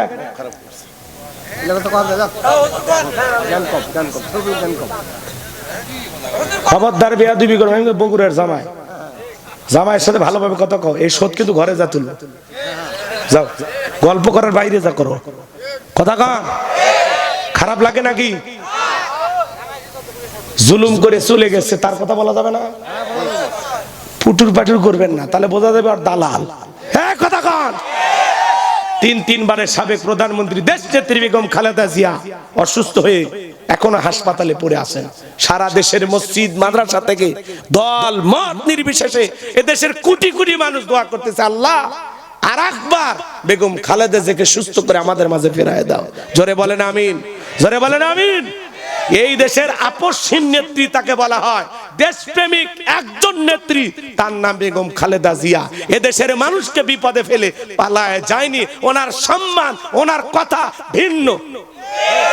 ভুল বুঝবেন না। উনি আলেমদেরকে ভালোবাসতেন। উনি ক্ষমতায় থাকা অবস্থায় কোনোদিন কোনো দাড়িওয়ালা টুপিওয়ালাকে অসম্মান করেনি, কোনো আলেমকে জেলখানায় ঢুকায়নি। উনি আল্লামা সাইদি হুজুরকে বলতেন, বেগম খালেদা জিয়া বলতেন, হুজুর আমি শহীদ প্রেসিডেন্ট জিয়াউর রহমানের স্ত্রী, আমি ক্ষমতায় থাকা অবস্থায় এই দেশে ইসলামের বিরুদ্ধে কোনো কাজ আমি করব না। আল্লাহু আকবার বলেন। বেগম খালেদা জিয়ার আশেপাশে যে মানুষেরা থাকেন তারা বলেন, আমরা দেখেছি তিনি কখনো 5 ওয়াক্ত নামাজ কাজা করতেন না। ওনাকে যখন ক্যান্টনমেন্টের বাসা থেকে বের করে দেওয়া হলো, উনি 9 মিনিট চোখের পানি ছেড়ে দেখে দিয়েছেন আর বলেছেন, বিচার কার কাছে দিব? বিচার আমি আল্লাহর কাছে দিলাম। আপনি সেদিন তাকে করেছিলেন ঘর ছাড়া, আল্লাহ আপনাকে কিছুদিনের ব্যবধানে করেছে দেশ ছাড়া। এটাই আল্লাহর বিচার। কথা বলেন ঠিক কি না? উনি যতটা অহংকার করেছেন যে ইউনুসকে পদ্মা সেতু থেকে টুপ করে ফেলে দিবি, আজকে ইউনুস টুপ করে চেয়ারে বসে আছে, যে ফালাবে ওরা নাই। এটা কার বিচার? কার বিচার? আমাদেরকে বললো রাজাকার, এক শব্দে ক্ষমতার চেয়ার পুরে সারখা, বসার জায়গা নেই। এজন্য সামনে খুব চিন্তা ভাবনা করে পা ফেলবেন। রাজাকার আর মৌলবাদের জঙ্গির ট্যাগ লাগাইয়া আর দিন চলবে না। কথা বলেন। যারা আমাদেরকে জঙ্গি আর রাজাকার বলবে, মনে রাখবেন ওরা যেরকম খেসারত দিয়েছে, সামনে রাজাকার রাজাকার বলে যদি কেউ খেলতে চান, অবস্থা ভালো হবে। স্লোগান দিয়েছিল না, তুমি কে আমি কে, রাজাকার রাজাকার, কি এক স্লোগানে পুরো দেশ তোলপাড়। এদেশের শিশু থেকে নারী বৃদ্ধ সব মানুষ রাজপথে নামছিল। বিশেষ করে 4 তারিখে কেউ আর ঘরে থাকেনি, আর 5 তারিখে তো দুপুর 1টার পরে তো বিজয় উদযাপন করার জন্য সবাই নামছে। তবে ওই দিন দুঃখ লাগছে আমার, এক জায়গায় কিছু লোকেরা আছে, ওরা বিভিন্ন জায়গায় সুযোগ বুঝে ঢেউটিন খুলে নিয়ে গেছে, দোকানের মালামাল লুটপাট করে নিয়ে গেছে। এরা কিন্তু ভালো মানুষ না। এরা কি না? এরা ভালো মানুষ না। আমি চোখের সামনে দেখছি ভাই, রাস্তার মধ্যে আনারসের দোকানদারের আনারস ঢাকা ছিল, আনারস গুলো নিয়ে যাচ্ছে। ওরা মানে জীবনে খাইনি, ছোট লোকের বাচ্চা। কথা কন। পালাসাতে কি হয়েছে? উনি পালাসাতে আনারস খাবার খেয়েছে। হ্যাঁ, এই আনারস কি? আনারস অবৈধ। হ্যাঁ, যাই খাচ্ছে অবৈধ। ঠিক ঠিক ঠিক, এইবার ঠিক আছে। কষ্ট হচ্ছে নাকি আপনাদের? সম্মানিত ভাইয়েরা আমার, গভীর মনোযোগ দিয়ে কথাগুলো শুনে যান বাজান। আমি যে কথা বলতে চাচ্ছিলাম, বেলালকে নবী ডেকে বলে, বেলাল রে, ইসলামের অবস্থা কোন ভালো না, কালেমা পড়ে আপাতত প্রকাশ করা যাবে না। রাসূল মক্কার জিন্দেগিতে 13 বছর দাওয়াত দিয়েছিলেন, এর মধ্যে 3 বছর গোপনে প্রকাশ্যে কালেমা পড়ার মতো পরিবেশও ছিল না। 3 বছর প্রকাশ্যে কালেমা পড়বে এরকম পরিবেশ মক্কায় ছিল। এজন্য রাসূল বলতেছে, বেলাল একটু কালেমা পড়ছো গোপন রাখো। বেলাল তখন উত্তর দিয়ে বলতেছে, নবী আমার জীবনেরই কোনো দাম নাই। আমার মনিব উমাইয়াকে বললাম যে এই যে উট দুম্বা ছাগল পেশাব করে এই ঘরেই যে আমারে থাকতে দেন, আমার একটু কষ্ট হয়, আমার জন্য আলাদা একটা ঘর করে দেন। তখন বলতেছে, উট দুম্বা ছাগলের দাম আমার কাছে আছে, কিন্তু তোর মতো কালো হাফসি বেলালের দাম আমার কাছে নাই। নবী গো, আমার জীবনের দাম নাই, আপনি শুধু আমাকে দোয়া করে দেন মৃত্যু পর্যন্ত যেন কালেমার পথে টিকে থাকতে পারি। এই কথা বলে হযরতে বেলাল চলে গেলেন। পরের দিন সকালবেলা সূর্য উদয় হয়ে গেছে, অনেকটা বেলা হয়ে গেছে। হযরতে বেলাল দরজা খোলে না। অন্য চাকর যারা আছে নালিশ নিয়ে চলে গেছে মায়ের কাছে, যায় বলে, নেতা এখন পর্যন্ত বেলাল দরজা খোলে নাই, তাই নাকি? বলে হ্যাঁ, চলো যাক দেই। ও বেলাল দরজা খোল। হযরতে বেলাল দরজা খোলে না, জোরে করে ধাক্কা মারছে। যখন দরজা খুলে গেছে, তখন এইবারও মায়ে তাকায় দেখে যেই রাত্রিতে বেলাল কালেমা পড়ে মুসলমান হয়েছে, ওই রাত্রিতে একটা উটদুম্বা ছাগলের কাছে কোনো পেশাব পায়খানা নাই। জোরে কোন মারহাবা। আমার ভাইয়েরা, এইবার উমাইয়া ডেকে বলে, চাকরের দল বেলালের বিরুদ্ধে মিথ্যা অভিযোগ দাও। তোমরা যখন ঘুমাচ্ছিলে বেলাল তখন ময়লা আবর্জনা পরিষ্কার করেছে, তাকায় দেখো না একটা উটদুম্বা ছাগলের কাছে কোনো পেশাব পায়খানা নাই, যাও নিজেদের কাজ করো। এই কথা বলে ওদেরকে তাড়িয়ে দিয়া এক পা দুপা করে বেলালের কাছে চলে গেলেন। হযরতে বেলাল দেয়ালে পিঠটা লাগাইয়া জিহ্বা নাড়ায়া জিকির করে কার। এইবার হালকা করে বেলালকে ধাক্কা মারছে, যখন জবান দিয়ে কালেমার আওয়াজ বের হয়েছে, তখন এইবার উমাইয়া ডেকে বলে, বেলাল রে, তোর জবান দিয়ে কি শুনলাম, তুমি কি মুসলমান হয়েছো? হযরতে বেলাল ডেকে বলে, মুসলমান হয় যারা মিথ্যা কথা বলতে পারে না তারা। ওয়াকুলু কাওলান সাদীদা। মুসলমানেরা হলো সত্যবাদী, মুসলমানেরা কখনো মিথ্যাবাদী হতে পারে না। আমাদের সমাজে মিথ্যাবাদী আছে না নাই? ভরা পেটেও মিথ্যা, খালি পেটেও মিথ্যা, ঘুম থেকে উঠাও মিথ্যা, ঘুমানোর আগেও মিথ্যা। মিথ্যা বলতে বলতে এক পা কবরে চলে গেছে, চেহারা বেঁকা হয়ে গেছে, এরপরে মিথ্যা বলা ছাড়ে না। অনেকে বলে মিথ্যা না বলে আমার পেটের ভাত হজম হয় না। কথা কন না কেন? এতই মিথ্যাবাদী। হেলিকপ্টার দিয়ে কয় পানি দিছিলাম, আর র্যাবের মহাপরিচালক বলল না, হেলিকপ্টার থেকে পানি না, ইন্টারনেট বন্ধ করে হেলিকপ্টার থেকে গুলি করা হয়েছে। আর উনি বলে পানি দেওয়া আছে। তাহলে সত্যবাদী না মিথ্যাবাদী? মানুষ কেমনে পারে এত মিথ্যা কথা কইতে? মেট্রো রেলের কাজ ভাঙ্গা দেখে কান্দে, বিটিভি ভবন দেখে কান্দে, আবু সাইদের রক্ত দেখে আর এরা কাঁদতো না। কি কথা বলেন না কেন? শহীদ আবু সাইদ মুক্ত, শেষ হয়নি যুদ্ধ, লড়াই তো কেবল শুরু। এক হাদি হারাবে, লক্ষ হাদির জন্ম হবে। আগামীতে বাংলাদেশে ইনসাফ কায়েম হবে খুব তাড়াতাড়ি। যেভাবে জমিনে রক্ত পড়া শুরু হয়েছে না, সেই দিন বেশি দূরে নয়, এই জমিনে ইসলাম প্রতিষ্ঠিত হবে। এই জমিনের মানুষ তার ন্যায্য অধিকার ফিরে পাবে। আমরা না হতে চাই ভারতের গোলাম, না হতে চাই আমেরিকার গোলাম। এই 56,000 বর্গ মাইলের বাংলাদেশ আমাদের দেশ। এই দেশ চলবে জনগণের কথায়। বিদেশি কোন দাদা বাবুদের কথায় বাংলাদেশ চলবে না। কথা বলে না কেন? কি দেশের মালিক অন্য মানুষকে বানাবেন? মাথায় রাখবেন। চলেন না সামনের দিকে যাই। আমি কি দোয়া করব? চলবে ওয়াজ কিছুক্ষণ চলবে। লিল্লাহে তাকবীর। বেলাল কি বলে? মুসলমান হয় যারা মিথ্যা কথা বলতে পারে না, মুসলমান হবে সত্যবাদী। যা বলবেন সত্য বলবেন। মিথ্যা বললে একটা মিথ্যাকে ঢাকতে আরো 10টা মিথ্যা বলা লাগে। যত মিথ্যা বলবেন তত পেঁয়াজ লাগবে। মিথ্যা বললে জবানের বরকত কমে যায়। মিথ্যা বললে, এদিক খেয়াল করেন, গুনার পাল্লাটা ভারী হয়। কারণ মিথ্যা বলা জায়েজ না হারাম? কবিরা গুনাহ, কবিরা গুনাহ, বড় গুনাহ। এজন্য জবানটাকে হেফাজত করবেন। মিথ্যা কখনো বলবেন না, সব সময় সত্য কথা বলবেন। কথাকে বোঝা যায়? আল্লাহ আমাদের সত্যবাদী হওয়ার তৌফিক দান করেন, সত্য কথা বলার তৌফিক দান, সত্য পথে চলার তৌফিক দান। জোরে বলেন আমিন। সংক্ষিপ্ত কথা বাজান আমার শুনে যান। এইবার উমায়ে ডেকে বলে, বেলাল রে, এসব কি শুনছি তুমি না মুসলমান হয়ে গেছো?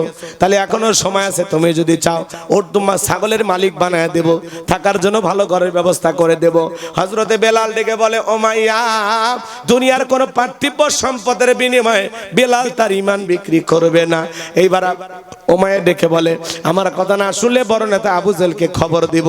হযরতে বেলাল ডেকে বলে, কোন বড় নেতা ছোট নেতা এখন কাউকে গোনার টাইম নাই। আমি দুনিয়ার কোন আবু জেহেলকে ভয় করি না, আমি ভয় করি আমার আল্লাহকে। একটু জোরে বলেন আল্লাহু আকবার। এইবার উমাইয়া চলে গেল আবু জেহেলের বাড়িতে, যাই বলে, নেতার সংবাদ খুব খারাপ। আমার বাড়ি কি দোদার বেলাল কালেমা পড়ে মুসলমান হয়েছে, তাই নাকি? বলে হ্যাঁ, ঠিক আছে যাও, আমি আসতেছি। এই আবু জেহেলের কিছু সাঙ্গ পাঙ্গ ক্যাডার মাস্তান ছিল, যাদের কাজই হলো মুসলমানদের উপর নির্যাতন জুলুম চালানো। কথাকে বুঝতে পারতেছেন? গভীর মনোযোগ দিয়ে কথাগুলো শুনবেন বাজান। হযরতে আম্মার রাদিয়াল্লাহু তাআলা কালেমা পড়ে মুসলমান হয়েছেন। এই আবু জেহেল কত জঘন্য শুনে যান। তার মা সুমাইয়া কেন হেঁটে যাচ্ছেন, আবু জেহেল ডেকে বলে, আম্মার, হে আম্মার, শুনলাম তুমি আর তোমার পরিবারের লোকজন নাকি মুসলমান হয়েছো, তোমার মাও নাকি মুসলমান হয়েছে। হযরতে আম্মার রাদিয়াল্লাহু তাআলা ডেকে বলেন, হ্যাঁ আমরা মুসলমান হয়েছি। আবু জেহেল ডেকে বলে, তুমি কি জানো এর পরিণতি কত ভয়ঙ্কর হতে পারে?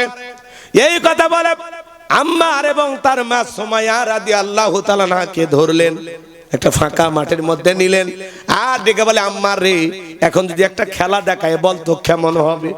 হযরত আম্মার বলে, আবু জেহেল কি খেলা দেখাইবা?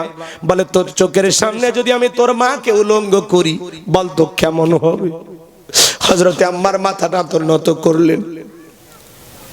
সুমাইয়া ডেকে বলে, আমার সন্তান, বেঈমানদের কথায় কখনো ঈমান ছাড়বা না। এইবার আবু জেহেল সুমাইয়ার উপর আঘাত করা শুরু করলেন। আঘাত করতে করতে হযরত সুমাইয়ার দেহ থেকে, শরীর থেকে সমস্ত কাপড়গুলোকে খুলে নেওয়া হলো। উলঙ্গ করা মাত্র জমিনের মধ্যে পড়ে গেলেন। আবু জেহেল ডেকে বলে, যুবকেরা, আম্মার মাথাটা উঁচু করে তুলে ধরো, সে একটা নজর তার মারি দেখুক। হযরত আম্মার মাথা উঁচু করার আগে চোখের পানি ছেড়ে দেখা দেয়, বলে, আল্লাহ, এই দৃশ্যটা দেখার আগে জমিন যদি ফাঁক হয়ে যেত তবু ভালো ছিল। ওরা জোর করে মাথা উঁচু করতে চায়, আম্মার মাথা উঁচু করে না। সময়া ওই পড়ে থাকা অবস্থায় ওই পজিশন থেকে সন্তানকে ডেকে বলে, আম্মা বেঈমানদের কথায় কখনো ঈমান ছাড়বা না। আবু জেহেল একটা বর্ষা দিয়া সময়কে আঘাত করতে করতে তার লজ্জাস্থানের ভিতরে এত জোরে একটা আঘাত করলেন, ফিনকি দিয়ে রক্ত বের হয়ে গেল। সময়া শাহাদাতের পেয়ালা পান করবেন, এমন মুহূর্তে সন্তানকে ডেকে বলেন, ও আমার সন্তান, আমি আমার নাকে জান্নাতের সুঘ্রাণ পাইতেছি, আমি হয়তো আর বেশিক্ষণ দুনিয়াতে বাঁচবো না। বলে যাই, আমার সন্তান শুনে নাও, ওই বেঈমানদের কথায় কখনো ঈমান ছাড়বা না। সাহাবায়ে কিরাম ঈমানের পরীক্ষা দিয়েছেন কিভাবে, তাদের ঈমানটা কত মজবুত ছিল। এইবার আবু জেহেল তার সাঙ্গ পাঙ্গ ক্যাডার মাস্তান নিয়া ওমায়ের বাড়িতে হাজির হয়ে গেল। ভাইরা আমার, আজও তামাম পৃথিবীতে দেখবেন জালেমদের বিশেষ একটা বাহিনী থাকে, যাদের কাজই হলো টুপিওয়ালা দাড়িওয়ালা ইমানদার আল্লাহ ওয়ালাদেরকে টার্গেট করে করে হত্যা করা, নির্যাতন চালানো। কথা বলে ঠিক কি না? এইবার আবু জেহেল ডেকে বলে, বেলাল এইদিকে আয়, আমি তোরে পার্সোনাল ভাবে মোহাব্বত করি। এসব কি শুনছি, তুমি নাকি আব্দুল্লাহর বেটা মুহাম্মদ সাল্লাল্লাহু আলাইহি সাল্লামের কাছে কালেমা পড়ে মুসলমান হয়েছো। এখনো সময় আছে বেলাল, তুমি যদি চাও ওর দুম্বা ছাগলের মালিক বানায় দেব, থাকার জন্য ভালো ঘর বাড়ি বানায় দেব, ব্যবসা বাণিজ্য যদি করতে চাও দিরহাম টাকা পয়সা যা লাগে সব দেব রে বেলাল। ও বেলাল, তুমি চাইতে দেরি, তোমার চাহিদাটা আমরা পূরণ করতে দেরি করব না। হযরতে বেলাল ডেকে বলে, আবু জেহেল রে, দুনিয়ার সব সম্পদ যদি আমি বেলালকে দিতে চাও, দুনিয়ার সব সম্পদ ছাড়তে রাজি, নবীজির কালেমা ছাড়তে রাজি নাই। বলেন আল্লাহু আকবার। বেলালের মতো যারা ইমানদার তাদেরকে টাকা দিয়ে কেনা যায় না, কিন্তু মুনাফিক মার্কা মুসলমান যারা টাকার কাছে বিক্রি হয় তারা। কথা বলেন, টাকা পাইলে বাতিলের পাঁচাটা গোলাম হয়, টাকার জোরে ফতুয়া করে, টাকা পাইলে বৈধকে অবৈধ বলে ফতুয়া দেয়, আর অবৈধকে বৈধ বলে চালিয়ে দেয়, টাকার জোরে ফতুয়া ঘোরে। কথা কোন বোঝেন না? টাকার জোরে ফতুয়া এদিক সেদিক হয় না। হঠাৎ করে বউ তালাক দিছে, তালাক তো মানুষ হঠাৎ করে দেয় নাকি দিন তারিখ ধার্য করে দেয়? তালাকের মাসালা আমি দিচ্ছি না, মানে বুঝানোর জন্য এক্সাম্পল দিচ্ছি। রাগ করে বউ তালাক দিছে, মুফতি সাহেবের কাছে যা কয়, হুজুর বউ তো রাগ করে তালাক দিছে, হুজুর একটা বাঁচা রাস্তা দেখান, হুজুর দুইটা বাচ্চা কান্নাকাটি করতেছে। কথা কয় না কেন? তালাক দেওয়ার পরে ছেলে রাগ করে খালি তালাক দেওয়ার কথাই মনে হয়, পৃথিবীতে আর কোনো শব্দ নাই। কথা কয় না কেন? তোর এতই রাগ, 7 দিন পুকুরের মধ্যে ডুবে থাক, তোর এত রাগ বান্দরবন যা থাক কয়েকদিন। কথা কয় না কেন? এ রাগ করে বউ বাদ দিয়ে অন্য জায়গায় যা। অন্য জায়গা মানে কি? শ্বশুর বাড়ি যাবে? বোঝেন না, বাড়িতে থাকার দরকার নাই, কয়েকদিন বাইরে ঘুরে বেড়ান, যেখানে মন চায় সেখানে যান। খালি রাগ করে বউ তালাক দেওয়া শিখছেন না? তুই তালাক, তোর মাও তালাক। ও মানে দুটা কি বিয়ে করছিলেন একসাথে? এরকম লোক আছে না? না তো তালাক দিয়ে করছে, ইমাম সাহেব দুটো বাচ্চা আছে হুজুর, মুফতি সাহেব দেখেন কি করা যায়। মুফতি সাহেব করছে, না তালাক দিচ্ছেন ভাই, এটা আর হবি না। যখন হাতের মধ্যে টাকা গুছে দিছে 5,000 10,000, হুজুর তখন বলছে, আসলে এটা প্রথম না, এটা প্রথম তালাক। শোনেন, এটা প্রথমবার তো, একটু তওবা তাকেদা পরে হবে, আল্লাহ মাফ করে দিবে। কথা কয় না কেন? টাকার জোরে ফতুয়া, গরিবের ছেলে অকাম বাদকাম, ধর বান্ধে মার, বেঁচে আছে ওই। কথা কয় না কেন? কিন্তু কোটিপতি সভাপতির ছেলে, ধনির ছেলে, হুজুর সেদিন তো গরিবের বেলায় খুব ফতুয়া দিলেন, আজকে তো সভাপতি কি সভাপতির বেটাই কাম করছে। হুজুর এখন কি ফতুয়া দিবি? হক কথা বললে তো ইমামতি চলে যাবি। তখন হুজুরের ফতুয়ার আর শোন নাই, তখন বলে আসলে ধনির ছেলে তো শৃঙ্খল, দুষ্টুমি করে পাপটা করছে, দেখেন আপনারা গ্রামবাসী কি করবেন, আমি হুজুর টানেন কে। কথা কন না কে? গরিবের ছেলের বেলায় হুজুর আগে থাকে আর ধনির বেলায় পিছে যায়। কথা কন না কে? এরকম আছে না? না এই জন্য মুনাফিককে সকালে কেনা যায়, বিকালে বিক্রি করা যায়, আবার বিকেলে কিনে সকালে বিক্রি করা যায়। কথা বলে ঠিক কিনা? মুনাফিকেরা হয়ে যায় বাতিলের পাঁচাটা গোলাম, এক প্যাকেট বিরিয়ানি খায়, কয় ম্যাডাম আপনি জান্নাতি টিকিট কনফার্ম, খালি ঢুকবেন আর বাড়াবেন। কথা কোন এরকম হুজুর আছে না নাই? এ বাজান গো আমার, ভালো করে গভীর মনোযোগ দিয়ে কথাগুলো শুনে যান। বেলালের উত্তরসূরি যারা, টাকার কাছে বিক্রি হবে না তারা, যেটা সঠিক তারা সেটাই বলবে। আমি যে কথা বলতে চাচ্ছিলাম বাজান, এইবার বেলাল ডেকে বলে, আফজল রে, এত বড় লোভনীয় প্রস্তাব দিয়ে রাজি হলো না যখন, এইবার আবুজেল ডেকে বলে, বেলাল এত বড় লোভনীয় প্রস্তাব দিলাম রাজি হইলা না, সোজা আঙ্গুলে ঘিউ না উঠলে আঙ্গুলে একটু বাঁকা করা লাগবে। এই কথা বলে যুবকদের লিয়ে দিল, চাবুক দিয়ে পিটানো শুরু করো। হযরত বেলালকে চাবুক দিয়ে পিটানো শুরু হলো। এরা যত জোরে চাবুক মারে, বেলাল তত জোরে কালেমা পড়ে। চাবুক দিয়ে পিটাইতে পিটাইতে কালো চামড়া গুলো ফেটে রক্ত ঝরা শুরু হয়ে গেল। এইবার আবু জাহেল ডেকে বলে, বেলাল রে, মারতে মারতে কালো চামড়া গুলো ফেটে রক্ত ঝরতেছে, তবু কে নবী মুহাম্মদ সাল্লাল্লাহু আলাইহি সাল্লামের কালেমা ছাড়বি না? হযরতে বেলাল ডেকে বলে, আবু জাহেল রে, মারতে মারতে যদি মেরেও ফেলে দাও, জীবনটা দিতে রাজি, নবীজির কালেমা ছাড়তে রাজি নাই। এইবার আবু জাহেল ডেকে বলে, এ যুবকের দল, বেলালের পায়ে রশি লাগাও, উটের পায়ের সঙ্গে বাঁধো। তাই করা হলো। পায়ে রশি লাগাইয়া উটের পায়ের সঙ্গে বাঁধাইয়া আরবের উত্তপ্ত গরম বালিতে শেষরে ঘোরা হচ্ছে। আরবের বালিগুলো এত গরম, চাল দিলে মুড়ি হয়ে যায়। এত উত্তপ্ত ফুটান্ত গরম বালিতে বেলালকে শেষরে ঘোরা গলু, বাবলা গাছের কাটা গুলো জিব্বার ভিতরে পেরেকের মতো মারা গুলো।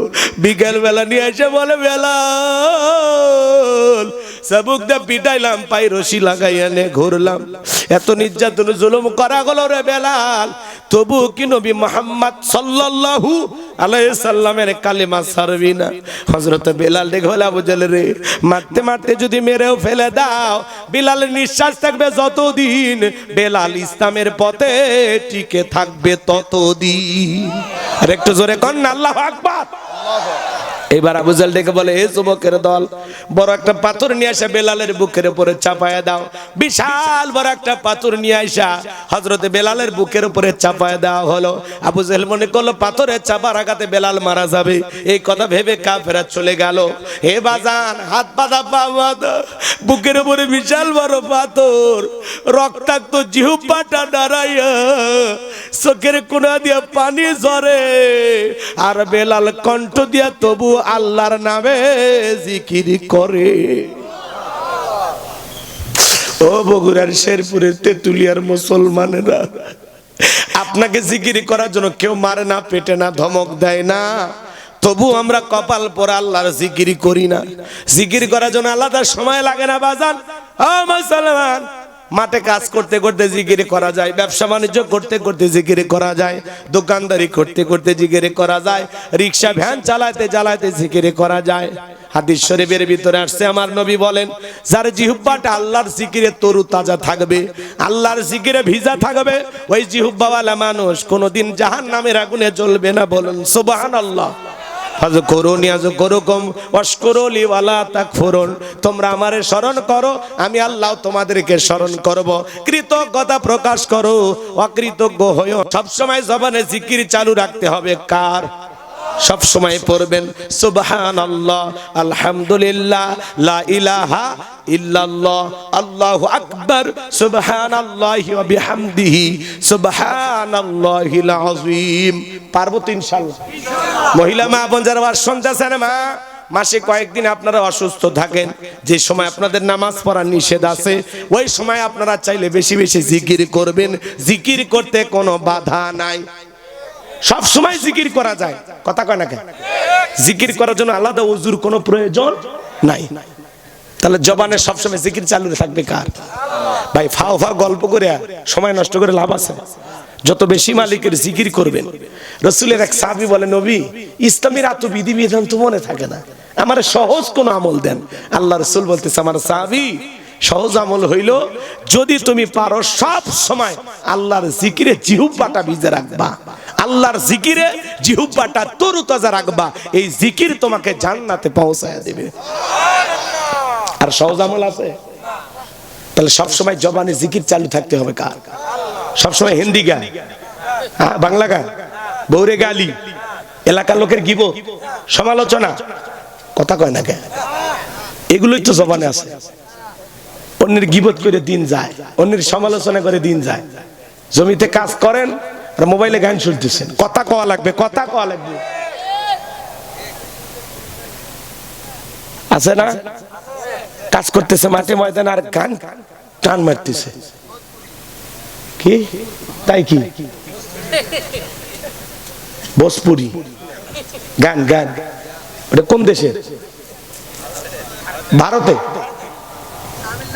তামিলনাড়ু। দেখছেন ওদিকে তোমার নানার বাড়ি নাকি? কি পোলাপান দেখছেন?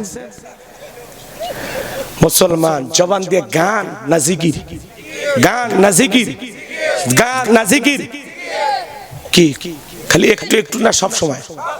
বসে থাকলেই ফাঁকে ফাঁকে, ফাঁকে ফাঁকে ব্যবসা প্রতিষ্ঠানে বৈশাও জিকির, ব্যবসা প্রতিষ্ঠানে বৈশাও, অফিসে বৈশাও, চলতে ফিরতে সব সময়, সব সময় জবানে কার নাম? সুবহানাল্লাহ, আলহামদুলিল্লাহ, আল্লাহু আকবার, লা ইলাহা ইল্লাল্লাহ, সুবহানাল্লাহি ওয়া বিহামদিহি, সুবহানাল্লাহিল আযীম, সুবহানাল্লাহ, সুবহানাল্লাহ, সুবহানাল্লাহ, ওয়ালাইকা সুবহানাল্লাহ। বাপ রে, 1 মিনিটে বলে 100 বার। এই সময় কি আপনার বাপের? সময় কার দেয়া? আস্তে বলেন, সহি করে বলেন, সুন্দর করে বলেন, সুবহানাল্লাহ, সুবহানাল্লাহ, সুবহানাল্লাহ, আলহামদুলিল্লাহ। এভাবে আস্তে আস্তে বলেন, আস্তে আস্তে, স্পিরিটে না। আছে না ভাই? আপনার সময় নাই না?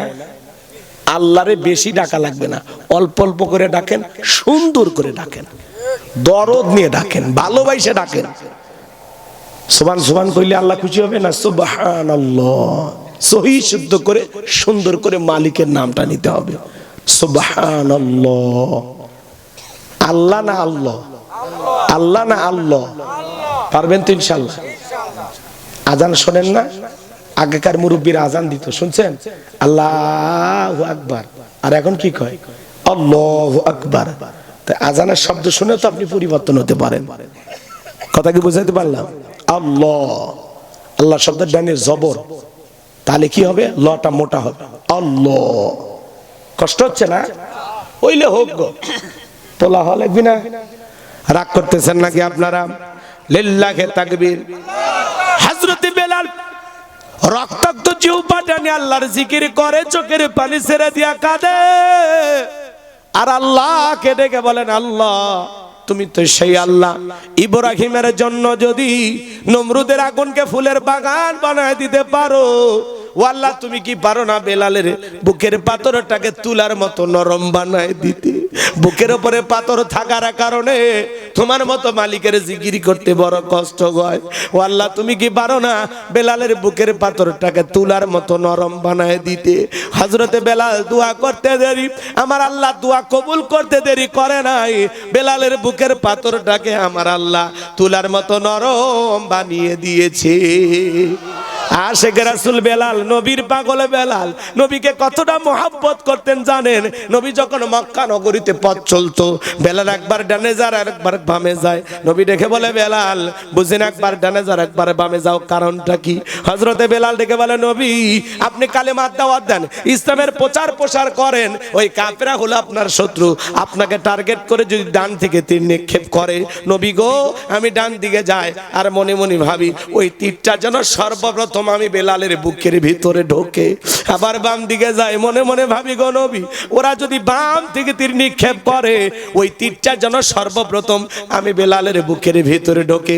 হযরতে বেলাল ডেকে বলেন, নবী আমি বেলাল মারা গেলে ইসলামের ক্ষতি হবে না, আপনি নবী মারা গেলে ইসলাম আর মাথা উঁচু করে সামনের দিকে দাঁড়াতে পারবে না। চিৎকার মেরে বলুন আল্লাহু আকবার। এই যখন ইসলামের অবস্থা, একদিকে সন্তান হারানো ব্যথা, কাফেরদের সমালোচনা, অন্যদিকে সাহাবায়ে কেরামদের উপর নির্যাতন। নবী আবু বকরকে ডেকে বললেন, আবু বকর, বেলালের কষ্টের কথা আর সহ্য হয় না, যাও যাও তুমি আমার বেলালের জন্য একটা কিছু করো।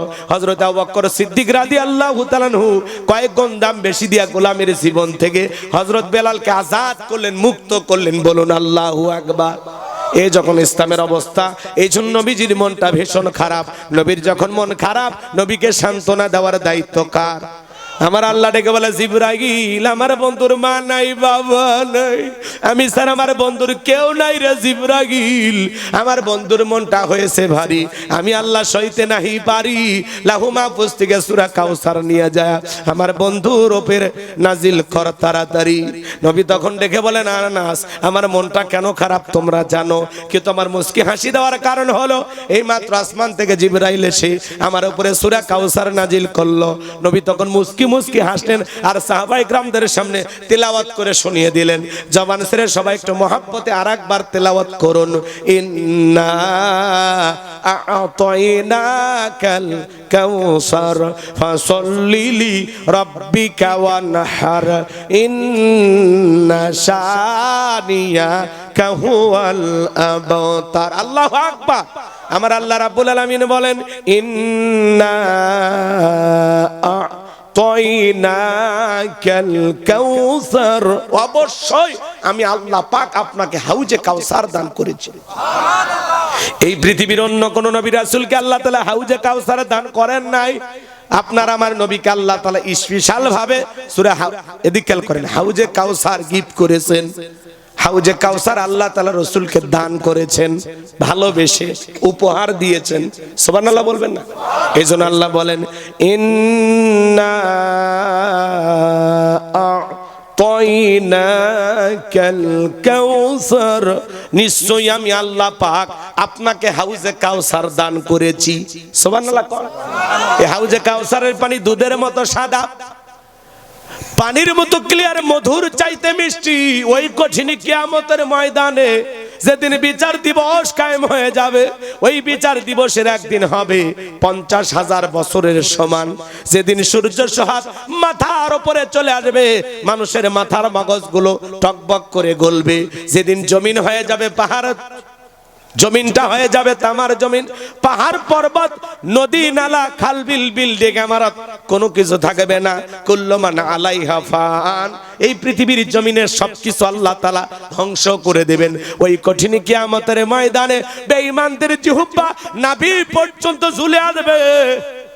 যেদিন ভাই ভাইকে দেখে পালিয়ে যাবে, আল্লাহ বলেন, ইয়াউমা ইয়াফিরুল মারউ মিন আখি ওয়া উম্মিহি ওয়া আবি ওয়া সাহিবাতিহি ওয়া বানি। আল্লাহ রাব্বুল আলামিন বলেন, সেদিন ভাই ভাইকে দেখে পালিয়ে যাবে, মাতা পিতা সন্তানকে দেখে পালিয়ে যাবে, স্ত্রী স্বামীকে দেখে পালিয়ে যাবে। ওই কঠিন কিয়ামতের ময়দানে আল্লাহর আরশের ছায়া ছাড়া আর কোনো ছায়া থাকবে না। ওই ছায়ার ভিতরে আল্লাহ রাব্বুল আলামিন সারা শ্রেণীর মানুষকে ছায়া দেবেন। এটা হলো কিয়ামতের ময়দানে আল্লাহ তৈরি করা ভিআইপি গ্যালারি।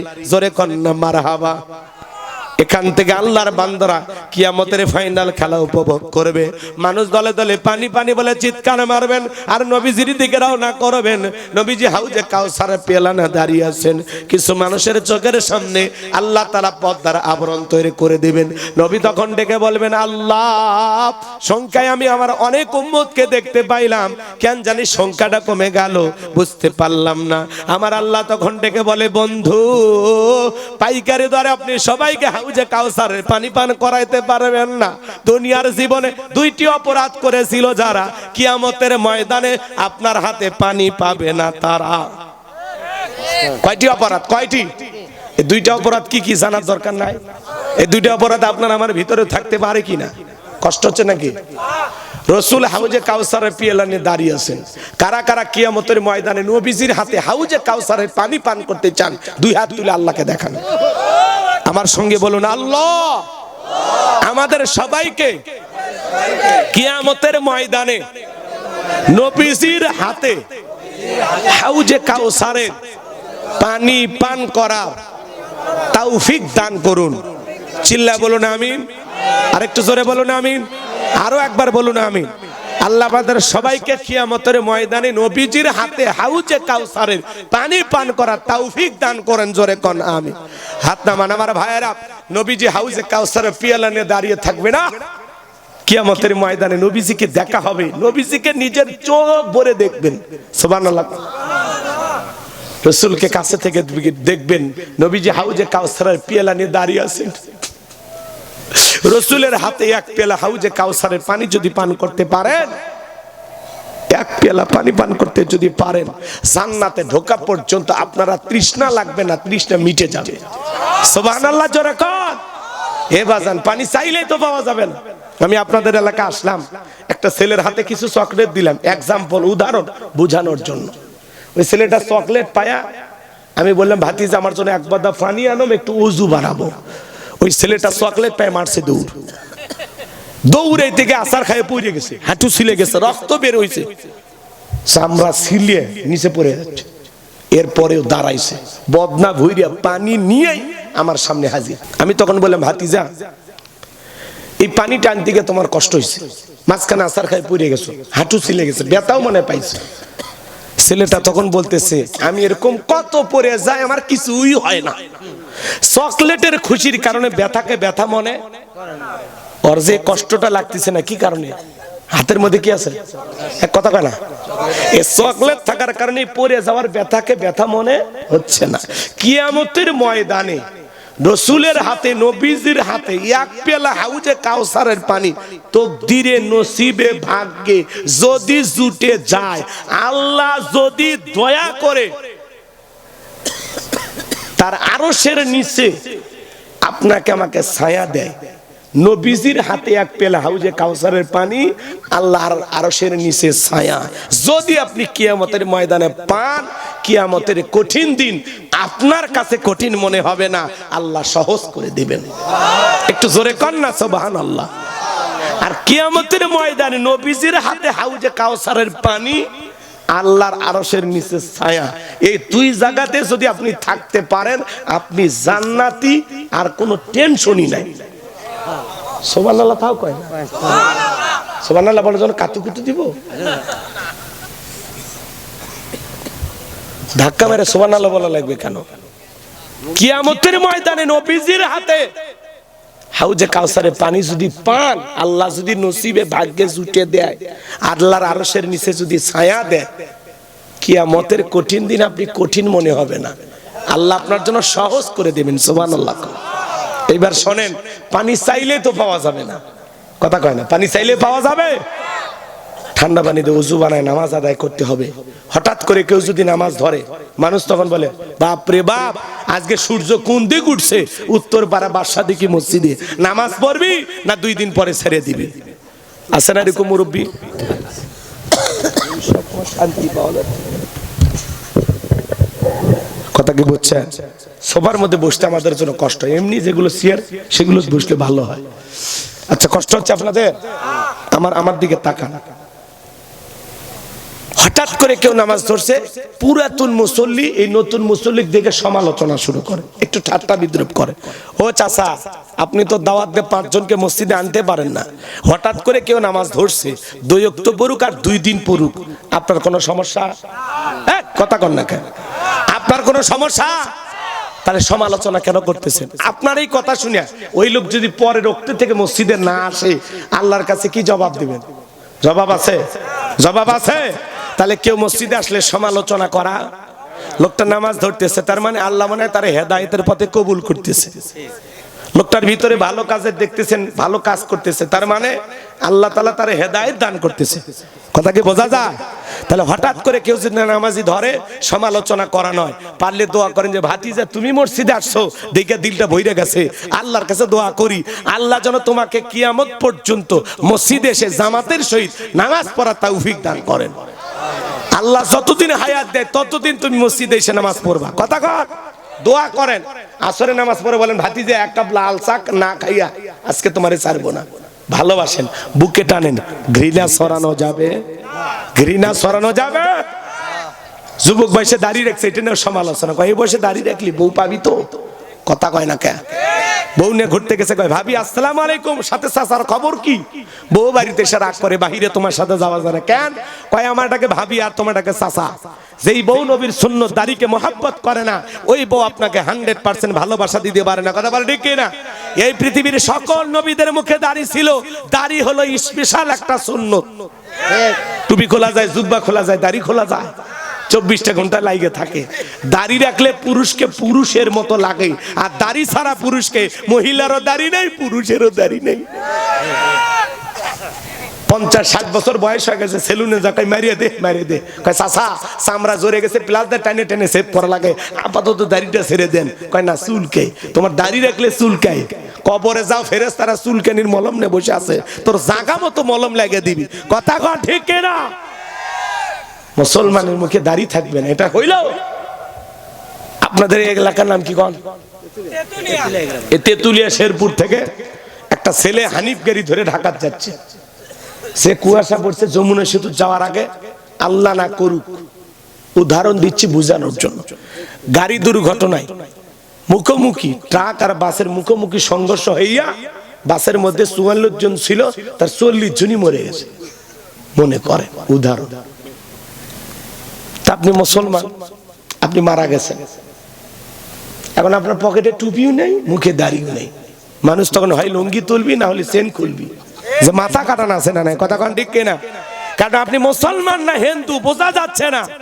এই জন্য যুবক, বাহিরে যদি বের হও, অন্তত হয় একটা টুপি, না হলে মুখে দাড়ি, দুইটার একটা রাখো, যাতে মরার পরে মানুষ যেন মনে করে যে এটা মুসলমানের সন্তান, এটা মুসলমানের বাচ্চা। কথা কোন ঠিক কিনা? কিন্তু আপনার যদি টুপিও না থাকে, দাড়িও না থাকে, রাস্তাঘাটে পরে মরবেন, মানুষ মরার পরে ইজ্জত খুলে দেখবি। কথা কোন ঠিক কিনা? এখন যদি কোন হুজুর মরার পরে দেখো, তাহলে বোঝা যাচ্ছে লজ্জে নাই। এই পুরুষের কি নাই? মরার পরে কৃষক দেখবি, মরছেন দেখে দাম নাই নাকি? রাগ করছেন? তাহলে হয় একটা টুপি, না হলে কি দুইটার একটা রাখলে বোঝা যাবে এটা কি। বোঝা গেল? পারবো তো ইনশাল্লাহ, পারবো তো ইনশাল্লাহ। কোন কোন যুবক দাড়ি নাই, একজন যুবক যদি হাত তোলে আমি মন থেকে দোয়া করব। আমি তোমাদের দুলে ভাই, মন থেকে দোয়া করব। যার মুখে দাড়ি নাই কিন্তু দাড়ি রাখবেন, ওয়াদা দেন যে আজকের মাহফিল থেকে ওয়াদা দিলাম হুজুর, আমি আজকের মাহফিল থেকে ওয়াদা দিলাম জীবনে আর কোনোদিন দাড়ি কাটবো না, রসুলের মহব্বত আর ভালোবাসায় দাড়ি রাখবো, দাড়ি কাইটার মদিনার নবীকে কষ্ট দেব না, আমি দাড়ি রাখবো। কে বলেন? কোন যুবক? কোন কোন যুবক দাড়ি রাখবে? হাত তোলো। একজনও নাই? 1 2 3 4 5 আলহামদুলিল্লাহ। আর কে? আর কে? এই মোরে এক যুবক আছে, আলহামদুলিল্লাহ। আর অনেক যুবকের মুখে দাড়ি নেই, হাত তুলতেছেন। হাত নামান, হাত নামান। ছোট নিয়ত করছে, ওই যখন বড় হবি, দাড়ি যখন উঠবি, তখন কই নাই রে 2025 সালে 18 ডিসেম্বর তেতুলিয়া মাহফিলে গোলাম রব্বানী হুজুর এতগুলো ওয়াজ করছে, তখন ওয়াদা দিছি দাড়ি রাখবো। ওই ছেলেটা তখন আর দাড়ি কাটবে? কথা কি বুঝছেন? ভালো মানুষ হলে ও দাড়ি রাখবে, পরে ওয়াদাটা তখন মনে হবে যে আমি ছোটবেলায় মাহফিলে ওয়াদা দিছি দাড়ি কাটবো, বাস। কথা ক্লিয়ার না? ভেজাল আছে? এবার শোনেন, হাউজে কাউসারের পানি চাইলেই পাওয়া যাবে না, কাজ করতে হবে। আর কাজ করতে হবে মাত্র 2টি। জোরে বলেন কয়টি? 2টা আঙ্গুল তুলে বলেন তো বাজান, কয়টি? আর জোরে? জোর হলো না, উঠাই যাবে। ভাই 16 বছর মিছিল করতে পারেননি, একটু অভ্যাস করেন, সামনে 16 বছরের কাজ আদায় করা লাগবে। আর আপনাদের ছেলে তো ঘরে রওনা হচ্ছে। কথা কন, বগুড়ার মানুষ যে খুশি হয়ে গেছে, উনি নিজে বলছে, বিএনপির ভারপ্রাপ্ত চেয়ারম্যান জনাব তারেক রহমান, উনি বলেছেন ইনশাআল্লাহ আমি 25শে ডিসেম্বর দেশে আসছি। এবং কি ভদ্র দেখেন, বাবা মার মতোই সন্তানও ভালো হয়। কথা কয় না? উনি বলছে খবরদার এয়ারপোর্টে আমাকে বিদায় দেওয়ার জন্য আপনারা কেউ যাবেন না। আল্লাহু আকবার কোন? এটা আনন্দের সংবাদ না যে একটা মানুষ কতটা নম্র আর ভদ্র হলে। কয়েকদিন আগে উনি একটা তার নেতা কর্মীদের সাথে আলোচনায় একজন ব্যক্তির সাথে, ওনার মা যখন ক্ষমতায় ছিল তখন একটা প্রশাসনের দায়িত্বশীল ব্যক্তির সাথে একটু খারাপ আচরণ করছে, উনি এত বছর পরে এসে সেই লোকের কাছে মাপ চাইছে যে আঙ্কেল সেদিন আমি ব্যবহার ওইটা ঠিক হয়নি, আপনি আমাকে মাফ করে দেবেন, সরি। তার মানে কি ভদ্রতা আছে, ব্যবহার বংশের পরিচয়। বাপও ভালো, মাও ভালো, আশা করি ছেলেটাও ভালো। কথা কন কি? কাজও ভালো, জি গাছ ভালো ফলও ভালো। ও আপনার কথা বুঝি নাই, মাশাআল্লাহ মাশাআল্লাহ, ঠিক বলছেন। তারপরে আপনাদের সন্তান প্রশংসা না করি কি আপনারা পারবেন? তো উনি বলছে কি যে এয়ারপোর্টে আমাকে বিদায় দেওয়ার জন্য কেউ ভিড় করা, কোন নেতা কর্মী আমাকে বিদায় দেওয়ার জন্য যাওয়া যাবে না, কারণ এতে মানুষের কষ্ট হবে, ভোগান্তি হবে, আমি আমার মতো করে যাব। আলহামদুলিল্লাহ, শুনে ভালো লাগছে। তারপরে উনি বলেছেন যে আমি নিষেধ করার পরেও যদি কেউ এয়ারপোর্টে যায় তাহলে বুঝে নেব সে ব্যক্তি স্বার্থ হাসিলের উদ্দেশ্যে আমার কাছে গেছে, আর ভিতরে কি আছে? ব্যক্তি স্বার্থ আছে। তার মানে কি বুঝলেই দিছে সব কথা, কি বলছেন?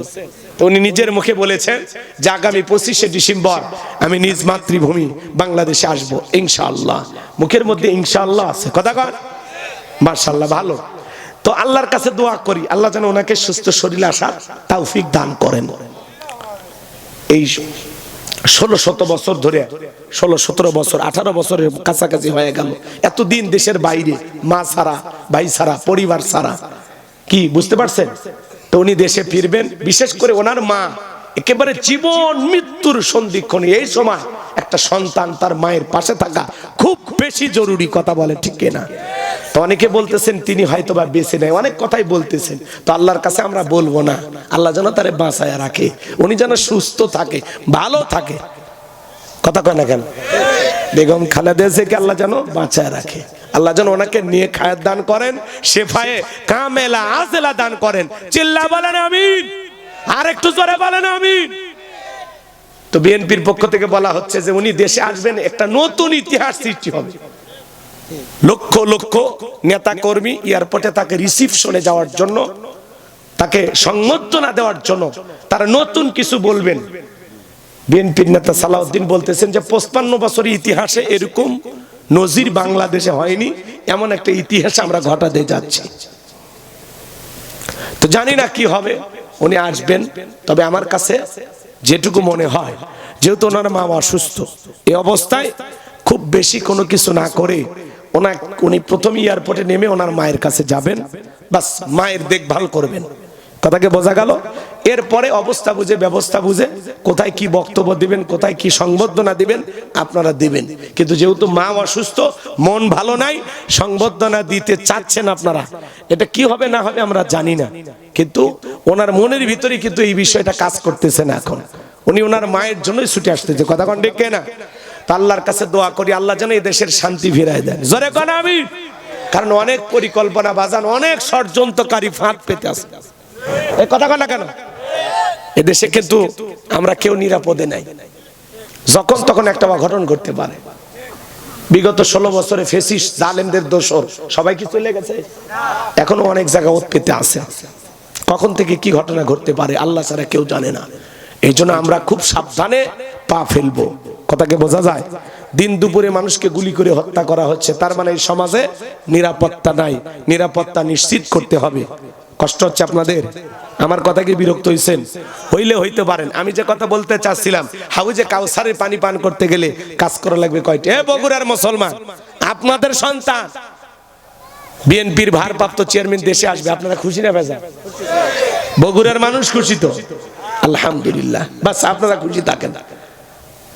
আমি যে কথা বলতে চাচ্ছিলাম বাজান, হাউজে কাউসারের পানি পান করতে গেলে দুইটি কাজ করা লাগবে। আল্লাহ তাআলা সেটা 2 নাম্বার আয়াতে জানিয়ে দিলেন, ফাসাল্লিলি রাব্বিকা ওয়ানহার। বলেন বলেন, ফাসাল্লিলি রাব্বিকা ওয়ানহার, ফাসাল্লিলি রাব্বিকা ওয়ানহার। 1 নাম্বার হলো ফাসাল্লিলি রাব্বিকা, রবের উদ্দেশ্যে সালাত, নামাজ হবে একমাত্র কার জন্য? আরেকটু জোরে বলেন, কার জন্য? কুলিন্না সালাতি ওয়া নুসুকি ওয়া মাহইয়ায়া ওয়া মামাতি লিল্লাহি রাব্বিল আলামিন। সূরা আনআম আয়াত নাম্বার 162। আল্লাহ রাব্বুল আলামিন জানিয়ে দিলেন, নবীজি আপনি বলুন, আমার নামাজ, আমার কুরবানি, আমার জীবন, আমার মরণ লিল্লাহি রাব্বিল আলামিন, আসমান জমিনের প্রতিপালকের জন্য। তাহলে মুমিন জীবনের সব ইবাদত হবে একমাত্র কার জন্য? জোরে বলেন, একমাত্র আল্লাহ তাআলাকে রাজি খুশি করার জন্য। আমার জীবনের সব ইবাদত কার জন্য? ভালো করে বোঝার চেষ্টা করবেন বাজান। এই জন্য আল্লাহ বলেন ফাসল্লি লিরাব্বিকা, রবের উদ্দেশ্যে সালাত, নামাজ হবে লাগবে একমাত্র আল্লাহকে রাজি খুশি করার জন্য। কার খুশি করার জন্য? আল্লাহ রাব্বুল আলামিন বলেন ফালিয়াবুদু রাব্ব হাযাল বাইত আল্লাযী আত'আমাহুম মিন জু' ওয়া আমানাহুম মিন খাউফ। আল্লাহ তাআলা বলেন এই ঘরের মালিকের ইবাদত করো। ইবাদত যদি ইবাদতের মতো হয়, নামাজ যদি নামাজের মতো হয়, বান্দারে 5 ওয়াক্ত সালাতে মাথা নত করে আমি আল্লাহকে যদি সিজদা দিতে পারো, তোমার নামাজ যদি নামাজের মতো, বান্দা 5 ওয়াক্ত সালাতে মাথা নত করে আমি আল্লাহকে সিজদা দেবে, ওই বান্দার জন্য আমি আল্লাহ দুইটা জিনিস দেব। এক নাম্বার হলো আমি আল্লাহ তার রিজিকের ব্যবস্থা করব। নামাজ নামাজের মতো আদায় করলে রিজিক দেবেন কে? আল্লাহ। এ ভাই দুই একজন ওটা বসা করতেছেন কে? দোয়া করব? পোলা কিন্তু রেডি আছে, পোলাটা না নিয়ে যাই না। আর যে টেস্ট হইছে এখান থেকে মাঝে মাঝে কিন্তু আসতেছে গন্ধ। পোলা না নিয়ে যাবেন না, বসেন। আলোচনাটা শেষ করার দরকার আছে না নাই? দুইটা কাজ কি একটু মনোযোগ দিয়ে শোনা লাগবে না? আমি দুইটা কাজ তো ইচ্ছা করলে 2 সেকেন্ডে বলতে পারবো, কিন্তু এটার নাম তো তাফসীর না। তাফসীর মানে ভেঙে বলা, ব্যাখ্যা বিশ্লেষণ করা। অনেক দিক দিয়ে আপনাকে বুঝাইতে হবে।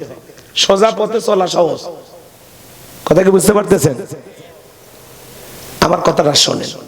নামাজ যদি নামাজের মতো আদায় করেন, আল্লাহ তাআলা সেই বান্দাকে দুইটা জিনিস দিবেন।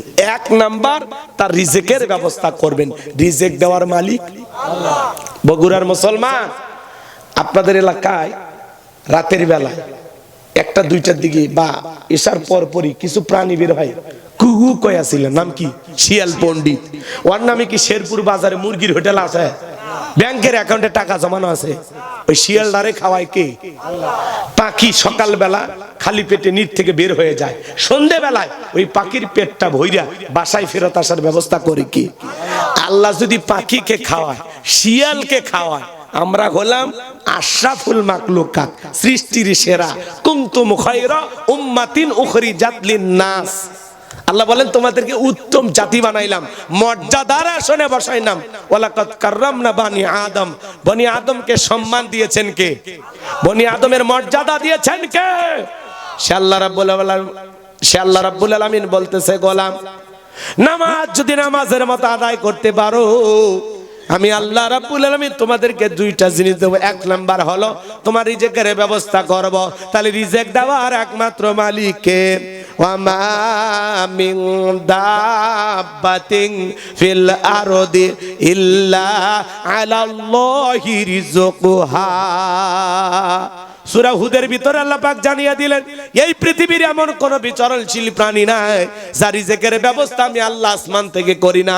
ওই আটলান্টিক মহাসমুদ্রের 33,000 ফিট গভীরতল পানি নিচে থাকা ছোট্ট একটা প্রাণী, তার রিজিকের ব্যবস্থাও আমি আল্লাহ আসমান থেকে করি। তাহলে নামাজ নামাজের মতো আদায় করলে ওই বান্দার জন্য রিজিকের ব্যবস্থা করবেন তিনি কে?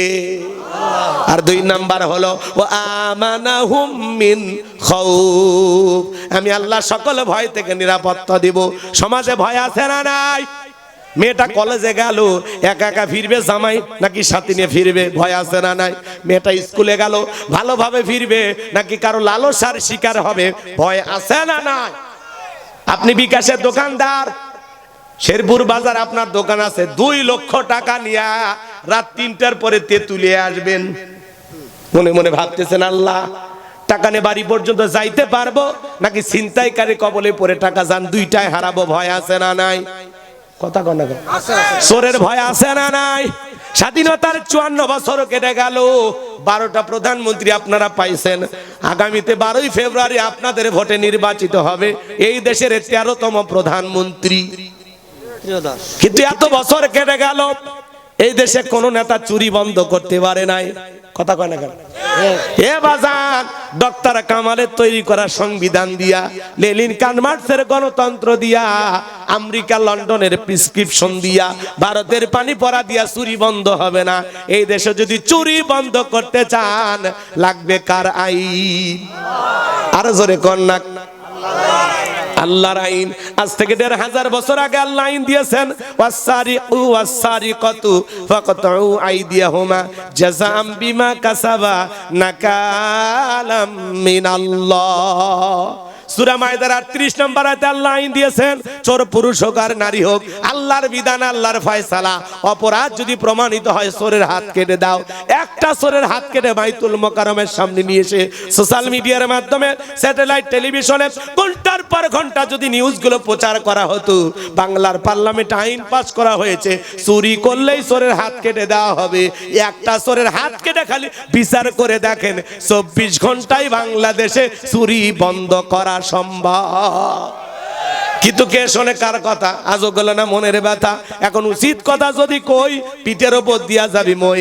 এ আনন্দে কিছু লোক কিনা খাবে শেরপুরের স্পেশাল দই। উচিত কথা কইলেই তো দোষ। কথা কর। স্বাধীনতার 54 বছরে কেটে গেল, কোন নেতা আল্লাহর আইন চালু করে না। কেন? কেন চালু করে না? ওরা বলে 1500 বছরের আইন ব্যাকডেট। এই বেটা, ব্যাকডেট না আপডেট? ওয়ান টেস্ট, একবার টেস্ট কর, একবার খালি পরীক্ষা কর, একবার একবার একবার একবার খালি আল্লাহর আইন দিয়ে পরীক্ষা করে দেয়। কিন্তু ওরা আল্লাহর আইন চায় না, কারণ আল্লাহর আইন চালু করলে দুর্নীতি করা হবে না। কলমের খোঁচা টাকা দিয়ে কোটি কোটি টাকা দিয়ে বিদেশে পাচার করাটা যাবে না। ওই যে গ্রাম অঞ্চলে আমাদের এলাকায় কথা আছে, সরিষাই ভূত, সরিষাই ভূত, ওই সরিষাতে ভূত চালানো যাবে। নেতা যদি আল্লাহর আইন চালু করে, সুইস ব্যাংকের অ্যাকাউন্টে টাকা জমাইতে পারবে, বেগম পাড়া বানাইতে পারবে, কোটি কোটি টাকা এই দেশের পাচার করে বিদেশে নিয়ে যেতে পারবে। এই জন্য আল্লাহর আইনের পক্ষে নাই। ওরা তখন বলে নির্মম আইন, নিষ্ঠুর আইন। ও পাথর দিয়ে মানুষ মারো, তখন নিষ্ঠুর হয় না। এ কথা কন না। দিনে দুপুরে মানুষকে প্রকাশ্যে গুলি করে মারো, তখন নির্মম হয় না। আব্রারের মতো কত যুবককে রাতের আধারে গোপনে হত্যা করো, তখন হয় না। আর আল্লাহর আইন দিয়ে কোন আইনে বান্দাকে কন্ট্রোল করা যায়, আল্লাহর চাইতে আমরা বেশি বুঝি। আচ্ছা বলেন তো, বান্দাকে কোন আইনে কন্ট্রোল করা যায়, এটাকে আল্লাহর চাইতে আমরা বেশি বুঝি। এই যে মোবাইল একটা কোম্পানি ভিভো, কথা কয় না, এর কিন্তু কেনার সময় একটা ক্যাটালগ দিয়েছে, ক্যাটালগ। এই মোবাইল নিয়ে আমি যদি মনে করেন, আরো কত সেট আছে, অল্টো আছে না, রিয়েলমি আছে, অপ্পো, অপ্পো, ওরে বাবা, আইফোনই রে। এখন এই ভিভো ফোনের ক্যাটালগ দিয়ে যদি আমি আইফোন চালাবার চাই, চলবে? এই ভিভোর ক্যাটালগ দিয়ে আইফোন চলবে না। এই ফোনটার কোনো ঝামেলা হলে ওই ক্যাটালগের ভিতরে কিছু নিয়ম সংবিধান করে দেওয়া আছে, যে কোন কোন জায়গায় লক হলে কি কি ঝামেলা হইতে পারে। এর একটা বই থাকে, একটা মোবাইল কোম্পানি তার একটা বই দিয়ে দিছে, ক্যাটালগ দিয়ে দিছে, যে এই মোবাইলের কোন কোন ফাংশন কি কি ভাবে কি কি করতে পারবেন, তার একটা বই পুস্তক দিয়ে দিছে। আমরা হলাম মানুষ, আল্লাহ আমাদেরকে সৃষ্টি করছে, আল্লাহ তাআলা আমাদেরকে কোরআন নামের একটা ক্যাটালগ দিয়েছে। কোন আইনে বান্দাকে কন্ট্রোল করা যাবে, কোন আইনে বান্দা যেই জমিনে বসবাস করবে সেই জমিনে শান্তি ফিরে আসবে, আল্লাহর সাথে বেশি বুঝি। আল্লাহ কইছে চুরি করছে হাত কাটো, একটা চোরের হাত কাটো, বাকি চোরেরা এই দৃশ্য দেখে কবি বাপ রে বাপ। আল্লাহর আইনে বাংলাদেশ চলতেছে, চুরি করলেই চোরের হাত কেটে দিব। অতএব আমি ভিক্ষা করে খামো, না খায় মরে যাবো, তাও চুরি করবো না, তওবা করে ভালো হয়ে যাবে। জিনা করছে বিবাহিত পুরুষ, বিবাহিত নারী ধরেন, ফাঁকা ময়দানে নিয়ে যান, গর্ত করেন, আস্তে করে কোমর পর্যন্ত রেখে দেন, এরপরে পাথর মারেন আর একটা ভিডিও করেন। পাথর মেরে যতক্ষণ মৃত্যু নিশ্চিত না হয়েছে ততক্ষণ পর্যন্ত এই জিনাকারী নারী অথবা পুরুষকে পাথর মেরে মৃত্যু নিশ্চিত হওয়া পর্যন্ত পাথর মারতে হবে। এই নির্মম ভিডিও যদি এদেশের তরুণ তরুণীরা, যুবক যুবতীরা দেখে, ইফটিজিং করা দূরের কথা, পরকীয়া প্রেম করা দূরের কথা, স্বামীরাকে জিনা করা দূরের কথা, প্রত্যেকটা নারী পুরুষ ভালো হয়ে যাবে, মাঝে মাঝে যুবকদের স্বপ্ন দোষ বন্ধ হয়ে যাবে। কিন্তু আল্লাহর আইন কেমনে চালু হবে? শোনেন, এই সমাজে শান্তি পেতে হলে কার আইন চালু করা লাগবে? চুরি বন্ধ করতে হলে কার আইন? স্বাধীনতার 54 বছর কেটে গেল, 55 পা দিলাম, কথা কয় না? নামাজের ন্যূনতম বিল বাংলার পার্লামেন্টে কোন নেতা পাস করেনি। এই জন্য বাজান, এই জমিনে যদি শান্তি ফিরাইতে চান, মানুষের তৈরি করা তন্ত্র মন্ত্র দিয়ে প্রতিষ্ঠিত হবে না। মানুষের তৈরি করা সংবিধানের জমিনে শান্তি আসবে না। যদি 56,000 বর্গ মাইলের শান্তি প্রতিষ্ঠিত করতে চান, তাহলে এই জমিনে কোরআনের পার্লামেন্ট কায়েম করা লাগবে। আল্লাহর কোরআনকে বাংলার পার্লামেন্টে বসাইতে হবে, কথা কর ঠিক কিনা?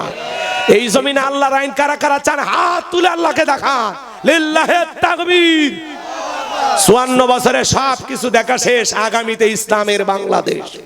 আল্লাহ এই জমিনকে কোরআন আর ইসলামের জন্য কবুল করে। জোরে বলেন আমিন। আর একটু চিল্লা বলেন আমিন। শোনেন, আমার দিকে তাকান। তাহলে ফাসল্লি লিরাব্বিকা, রবির উদ্দেশ্যে সালাত, নামাজ হবে কার জন্য? তাহলে আল্লাহকে রাজি খুশি করার জন্য 5 ওয়াক্ত সালাত আদায় করবেন তো ইনশাআল্লাহ? কারা কারা আরেকবার ডান হাত তুলে বলেন নামাজ পড়বেন তো ইনশাআল্লাহ? আল্লাহ আমাদের নামাজি বানায় দেন। জোরে বলেন আমিন। এইবার 2 নাম্বার, ওয়ানহার মানে কুরবানি করা। নিজের আমিত্বকে কুরবানি করা, অহংকারকে কুরবানি করা, নিজের ভিতরে থাকা পশু সুলভ আচরণকে কুরবানি করা, জানমাল সময়কে কুরবানি করা, শহীদ আবু সাঈদ আর মুগ্ধের মতো দেশের জন্য কুরবানি হওয়া, ওসমান হাদি ভাইয়ের জন্য মতো এই দেশের সত্য কথা বলতে গিয়ে জীবন দেওয়া। কথা বলেন, এর নাম হলো কুরবানি। এর নাম কি? এর নাম কি? আমরা মনে করি কুরবানি মানে খালি গরু ছাগল জবাই করা। বাংলাদেশে দেখবেন কিছু মানুষ 7 জন ভাগে গরু কেনে। এমন গরু রে ভাই, 4 জন দড়ি ধরে টানে, পিছন থেকে 3 জন ঠেলে, যেই গরুর উপরে বয়স্ক ভাতা ওয়াজিব। এমন দুর্বল গরু, কুরবানি স্থান পর্যন্ত হাঁটে যাওয়ার শক্তি না, কোলে করে নিয়ে গেছে। ইমাম সাহেব বলতেছে, চাচা এই গরু জবাই করেন না। উপরে সব হাত দেখা যায়। কয় হুজুর, উপরে হাত দেখা গেলে ভিতরে গোস্ত সেট করা আছে। হ্যাঁ, আছে না নাই? এই গরু জবাই করে ভাই। আল্লাহ কি বলেন? তাসুররুন নাযিরিন, তাসুররুন নাযিরিন, হুষ্ট পুষ্ট দেখতে সুন্দর একটা আকর্ষণীয় গরু জবাই করে। কথা কয় না? আপনি যেমন তেমন গরু জবাই করলে হবি? মোটা তাজা সুন্দর দেখে জবাই করা লাগবে। কথা কি বুঝছেন? আর এদিক যারা কুরবানি দেবেন, খবরদার 3টা জিনিস ভুলে যাবেন না। 1 নাম্বার নিয়ত সহি। ইন্নামাল আমালু বিন্নিয়াত, প্রত্যেকটা কাজ নিয়তের উপরে নির্ভরশীল। অনেকে কয় হুজুর কুরবানি না দিলে ছেলে মেয়ে মানুষের গোশতের দিকে থাকবি, এটা বাপ হয় আমি দেখতে পারবো না, অতএব কিস্তি তুলে হলে আমি দেবো, আপনারা যা কন কন। কথা কন আছে? এইরকম নিয়তালা বাপ আছে। অনেকে কয় হুজুর নতুন মেয়ের বিয়ে দিলাম, এই বছরে যদি জামাই বাড়িতে বিয়ের বাড়িতে গোস্ত না পাঠায় হুজুর, আমার মেয়ের মান সম্মান থাকবি না, অতএব হুজুর সুদের উপর টাকা হলে কিন্তু দেওয়াই লাগবে। এরকম নিয়ত করে যারা কুরবানি দেবে, এদের কুরবানি হবে না। আপনার টাকা আছে, আপনি দেবেন, নাই চুপ করে থাকেন। জোর করে কি আল্লাহ দিবেন কোসে? যার উপরে কুরবানি ওয়াজিব সে দেবে, যার উপরে কুরবানি ওয়াজিব না দেওয়ার দরকার আছে? আছে? খবরদার, কুরবানি যারা দেবেন পরিষ্কার নিয়ত, যেই কুরবানি আল্লাহর জন্য। আপনি 15,000 টাকার একটা ছাগল দেন, তাতে কোনো আফসোস নাই, কিন্তু নিয়ত পরিষ্কার করেন কুরবানি আল্লাহর জন্য। কুরবানি করা মানে কি? ত্যাগ করা, স্যাক্রিফাইস করা, বিলিয়ে দেয়া, বন্টন করা। ভোগের নাম কুরবানি নয়, ত্যাগের নাম কুরবানি। অন্যের মুখে হাসি ফুটানোর নাম হলো কুরবানি। আপনি একা খায়া ফ্রিজে ভরাইতেছেন, আর পাশে প্রতিবেশী মশলা বাইটা, আদা রসুন বাইটা অপেক্ষা করে, ছেলে মেয়েগুলো কাঁদে আর বলে মা কই মশলা তো রেডি, তো রান্না রেডি করো না কেন? কয় বাবা একটু অপেক্ষা কর, প্রতিবেশী কুরবানি করছে তো দিয়ে যাবে।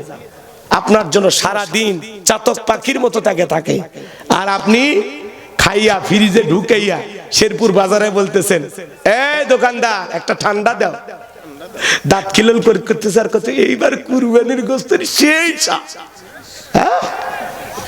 কথা কয় না কেন? এরকম মুসলমান আছে না নাই? এই মুসলমান, আগে প্রতিবেশীর বাড়িতে 2-4 টুকরা পৌঁছাও, আগে তাদেরকে খাওয়াও, তাদের মুখে খাবার তুলে দাও, তারা খাইলে আল্লাহ খুশি। কথা কন। কুরবানি দিচ্ছেন মানে কি? ফ্রিজে ভরানোর জন্য। প্রতিবেশীকে দেবেন না, গরিব দুঃখীকে দেবেন না, দেওয়ার দরকার আছে না না? দেবেন তো ইনশাআল্লাহ। 2 নাম্বার, সুদের টাকা ঘুষের টাকা হারাম উপার্জনের টাকা দিয়ে কুরবানি দেয়া যাবে না। আল্লাহ পবিত্র, তিনি পবিত্র বস্তুকে ভালোবাসেন। 3 নাম্বার, ফাসল্লি লিরাব্বিকা ওয়ানহার, আগে নামাজ পড়ো তারপরে কুরবানি করো। নামাজি হয়ে কুরবানি দিতে হবে, কোন বেনামাজির কুরবানি হবে না। আর কোন বেনামাজির সাথে ভাগে কুরবানি দেবেন না, দেবেন না, দেবেন না। কথা কর। নিয়ত সহি, টাকা হালাল, নামাজি, বাস এই 3টা যদি আপনার ভিতরে থাকে, আপনি 15,000 টাকার একটা ভেড়াও যদি দেন, ছাগলও যদি দেন, ওই ছাগলের রক্ত পড়ার আগে আল্লাহর কাছে কবুল হয়ে যাবে। কারণ আল্লাহ কি বলেন? ওয়ালা কিয়ানালুহুত তাকওয়া মিনকুম। আল্লাহ বলে বান্দা কয় লাখ টাকার গরু দিলি ওইটা আমি দেখি না, আমি দেখি তোর অন্তরের তাকওয়া। যার অন্তরে নিয়ত সহি, টাকা হালাল, নামাজি, ওই ব্যক্তির কুরবানি আল্লাহর দরবারে কবুল হয়ে যাবে। কুরবানির ওয়াজ মসজিদের ইমাম করবে, আর করলাম না, কষ্ট পাইছেন? এবার শেষ আয়াত, ইন্না শানিয়া কাহুয়াল আবতার। আল্লাহু আকবার। নবী গো, যারা আপনাকে লেসকারার বংশ বলে, আপনি কষ্ট মনের মধ্যে নেবেন না। এই পৃথিবীর জমিনে আপনাকে ভালোবাসার, আপনাকে মহব্বত করার কোটি কোটি রুহানি সন্তান পাঠাবো। ও নবী, যারা আপনার জন্য জীবন দিতে প্রস্তুত থাকবে। আজকে তামাম পৃথিবীতে 700 কোটির উপরে মানুষ, এর মধ্যে 200 কোটির উপরে মুসলমান। আমরা সবাই নবীজির রুহানি সন্তান। নবীজির অপমানে যদি না কাঁদে তোমার মন, মুসলিম নয়, তুমি মুনাফিক, নবীজির দুশমন। ফ্রান্সের জালেমেরা কার্টুন প্রদর্শন করলো, নাকটা বেঁকা কইরা মুখে কয়েকটা দাড়ি লাগায়া বলে ইনি মুহাম্মদ। জোরে কন্না নাউজুবিল্লাহ। আমার নবী কি দেখতে কার্টুনের মতো? এই পৃথিবীর সবচাইতে সুন্দর মানুষটির নাম মুহাম্মদ রাসূলুল্লাহ সাল্লাল্লাহু আলাইহি সাল্লাম। যে নবীর চরিত্রের সার্টিফিকেট আল্লাহ তাআলা দিয়ে বলেন ওয়া ইন্নাকা লাআলা খুলুকিন আযীম। নবী গো, আপনি হলেন পুত পবিত্র, মহান চরিত্রের অধিকারী। আজিম আরবিতে এমন একটি শব্দ যার গভীরতা মাপা যায় না। যে নবী 63 বছরের জিন্দেগিতে একটি মিথ্যা কথা বলেননি, এমন বিশ্ব রেকর্ড পৃথিবীর আর কোন নেতার আছে? হে যুবকেরা, সেই নবীকে নেতা মানতে রাজি আছো? সেই নবীর আদর্শ জীবনে বাস্তবায়ন করা দরকার আছে না না? মেসি, নেইমার, এদেরকে মহব্বত করলে হবে না। মেসি, নেইমার খ্রিস্টান, এরা জাহান্নামে যাবে, তোকেও জাহান্নামে নিয়ে যাবে। মুহাম্মদ রাসূলুল্লাহ হলো আপনার আমার মডেল, আপনার আমার আদর্শ। লাকাদ কানা লাকুম ফি রাসূলিল্লাহি উসওয়াতুন হাসানা। আল্লাহ বলেন রাসূলের জীবনের ভিতরে আছে তোমাদের জন্য উত্তম আদর্শ। রাসূল হলেন আপনার আমার মডেল, রাসূল হলেন আপনার আমার আদর্শ।